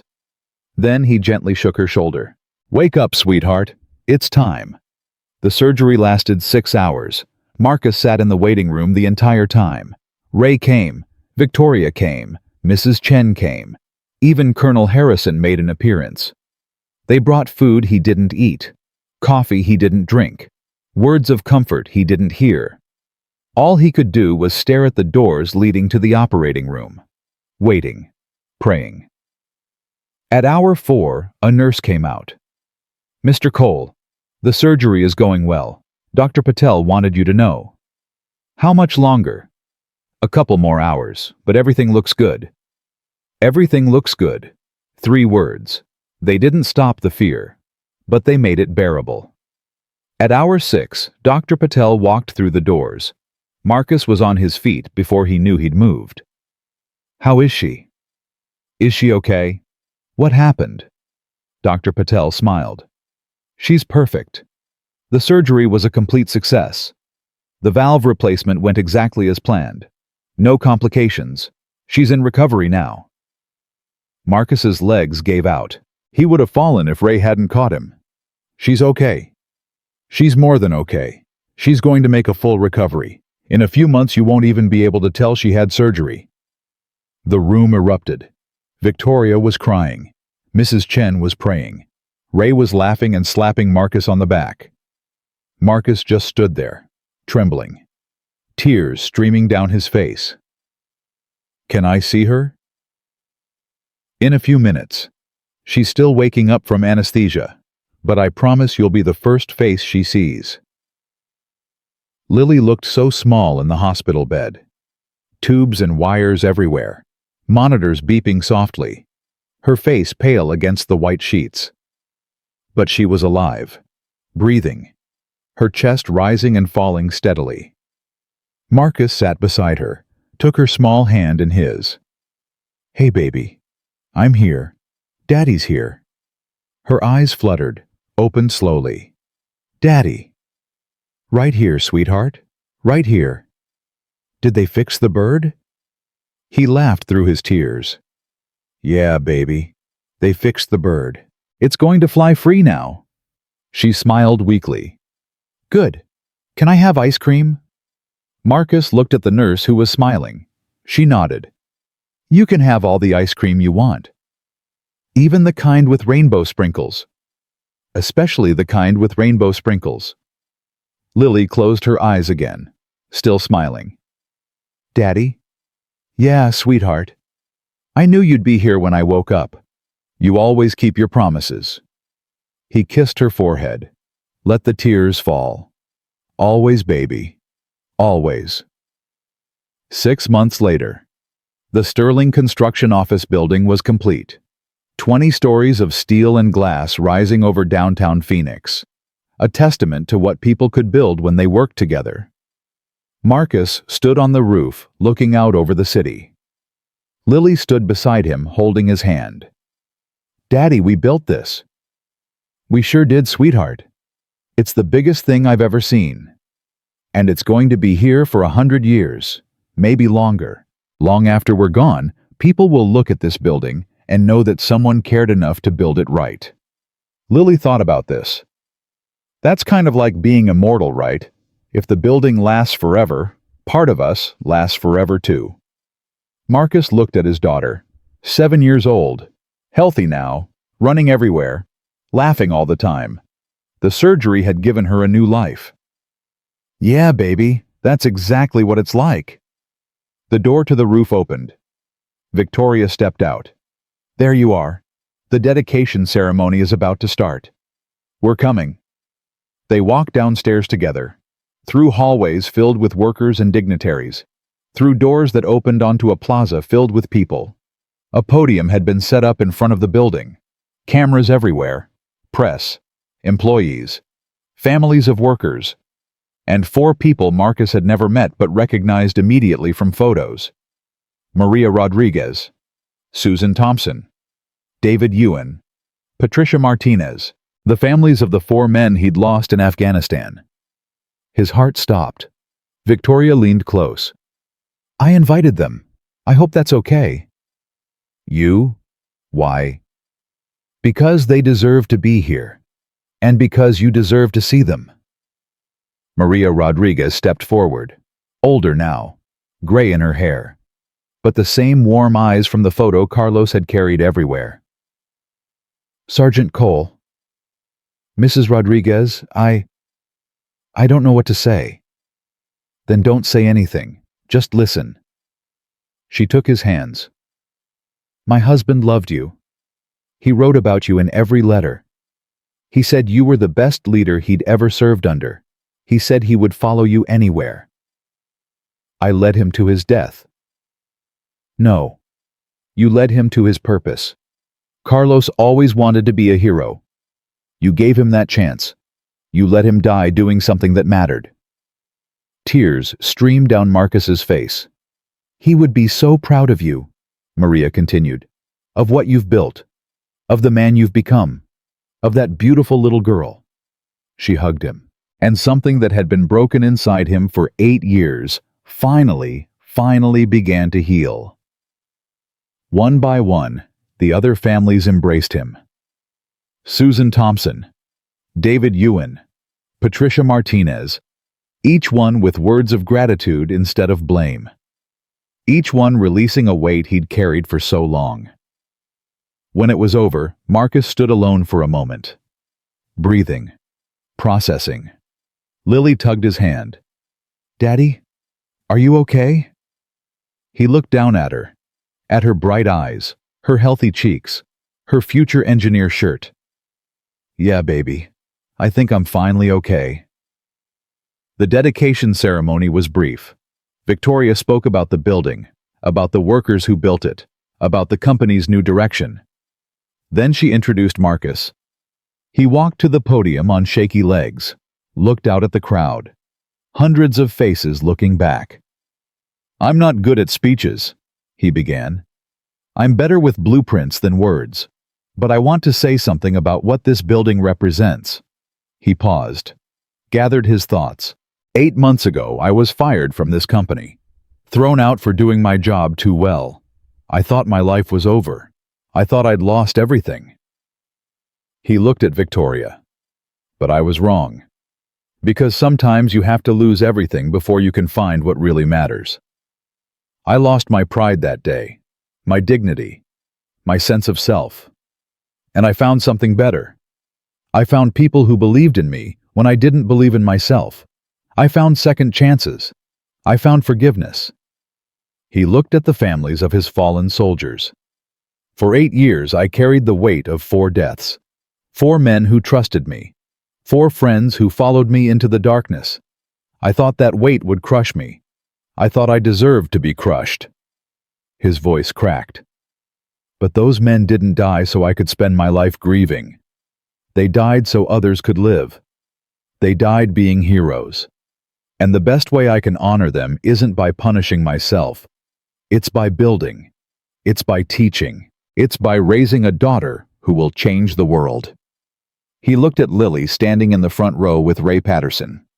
This building is dedicated to Rodriguez, Thompson, Ewan, and Martinez. 4 ordinary men who did extraordinary things. Their names are engraved in the lobby. Their sacrifice will never be forgotten. And as long as this building stands, as long as the foundation we created helps one more child, as long as even one person remembers what they gave, they will be immortal. He stepped back from the podium. The crowd erupted in applause, but Marcus didn't hear it. All he could hear was Lily shouting above the crowd, "That's my daddy! That's my daddy!" And for the first time in 8 years, he felt worthy of those words.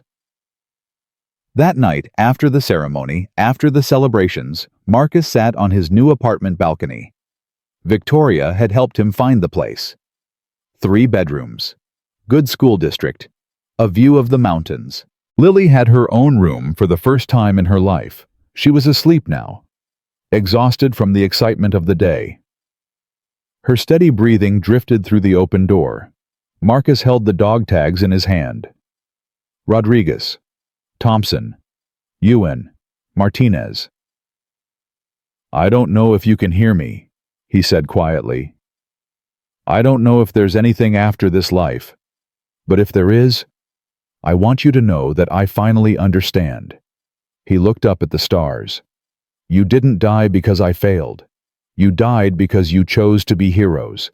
And the best thing I can do, the only thing I can do, is make sure your choice meant something." He unclasped the chain, held the tags for one last moment. Then he walked inside, opened Lily's door, knelt beside her bed. "These belong to some very brave men," he whispered. "Someday when you're older, I'll tell you their stories. But for now, I want you to keep them safe." He slipped the tags into her small jewelry box, the one she kept her treasures in. Rocks from the playground, a feather she found at the park, the challenge coin Colonel Harrison had given her, and now 4 names that would never be forgotten. He kissed her forehead, walked back to the balcony. The night was quiet, peaceful, the kind of night he used to fear because silence gave the ghosts room to scream. But tonight the ghosts were quiet. Tonight, for the first time in 8 years, Marcus Cole felt at peace.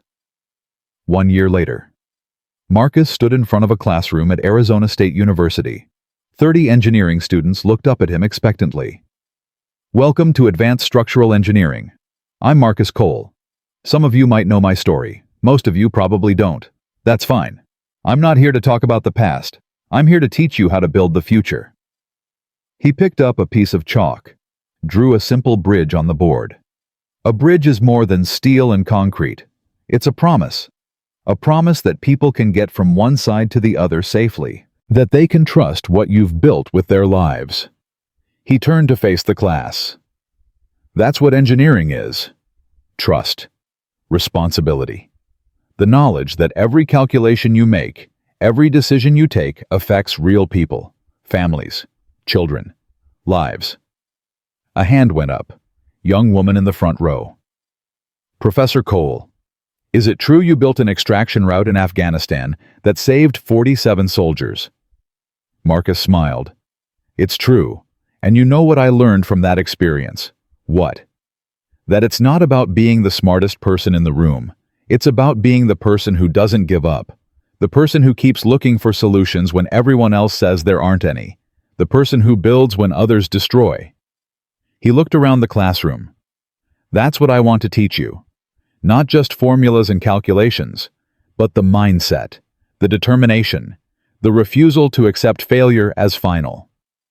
He set down the chalk. "Any questions?" The same young woman raised her hand again. "What's the most important thing you've ever built?"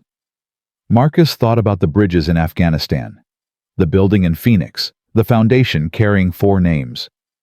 Then he thought about Lily, about her laugh, her dreams, her future. "My daughter," he said quietly. "She's the most important thing I've ever built. Everything else is just practice." Graduation day, 15 years later.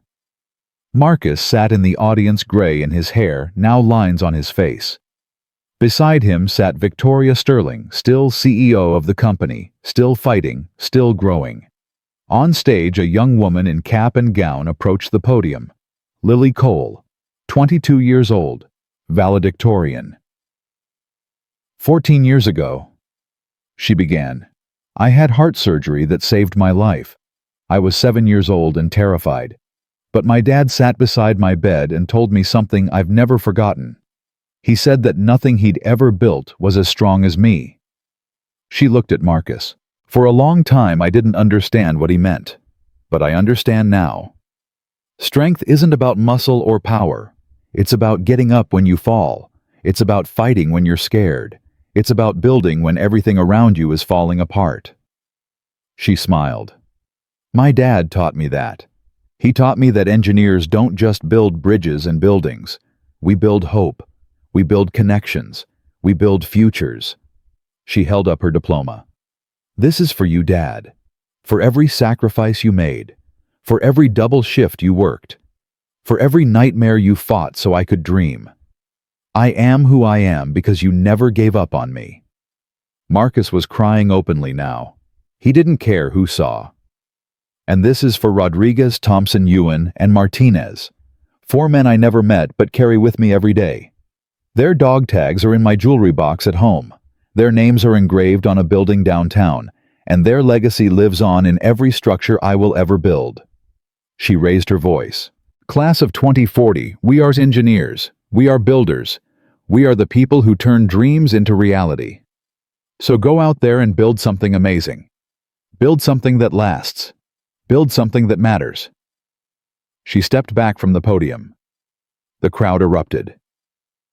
And Marcus Cole, former soldier, former outcast, father of the most amazing woman he'd ever known, stood and cheered louder than anyone. That night, Marcus and Lily sat on the balcony of the apartment they still shared. The city spread out before them, buildings rising, lights glowing, a world being built and rebuilt every day. I'm proud of you, Marcus said. More proud than I've ever been of anything. I learned from the best. You surpassed the best. You're going to change the world, Lily. She leaned her head on his shoulder, just like she used to when she was 7. Dad? Yeah, sweetheart. Do you still see them, Rodriguez and Thompson and Ewan and Martinez? He was quiet for a moment. Sometimes, but not like I used to. They're not ghosts anymore. They're just memories. Good memories, mostly. Of who they were, what they meant. Do you think they'd be proud of you? I think so. I hope so. I know so. She squeezed his hand. You built something amazing, Dad. Not just buildings, not just careers. You built a life. A real life. Out of all that pain and guilt and fear. I had help. We all do. That's the point. She sat up. Remember what you always told me, that the best engineers don't work alone. They build teams. They trust people. They ask for help. I taught you that. You taught me everything. Marcus looked at his daughter, at the woman she'd become, at the future stretching out before her, and he realized something. He'd spent so many years trying to atone for the 4 men he lost, trying to earn forgiveness he thought he didn't deserve, trying to prove that their deaths meant something. But the meaning was right here, in this moment, in this person. Lily was his bridge, his extraction route, his masterpiece. She was the proof that even the most broken things could be rebuilt. I love you, Lily. I love you too, Dad. Always. They sat together as the city lights sparkled below. Father and daughter, survivor and legacy. The end of one story and the beginning of another. And somewhere in a place beyond maps and calculations, 4 soldiers watched over them. Not as ghosts, not as burdens, but as guardians, as witnesses, as proof that sacrifice is never wasted when it creates something beautiful. Marcus Cole had spent his whole life building things, bridges that spanned canyons, tunnels that burrowed through mountains, buildings that scraped the sky. But the thing he was most proud of was sitting right beside him. And that was enough. That was everything. Because in the end, we are not measured by what we lose. We are measured by what we build from the ashes. And Marcus Cole had built something that would last forever.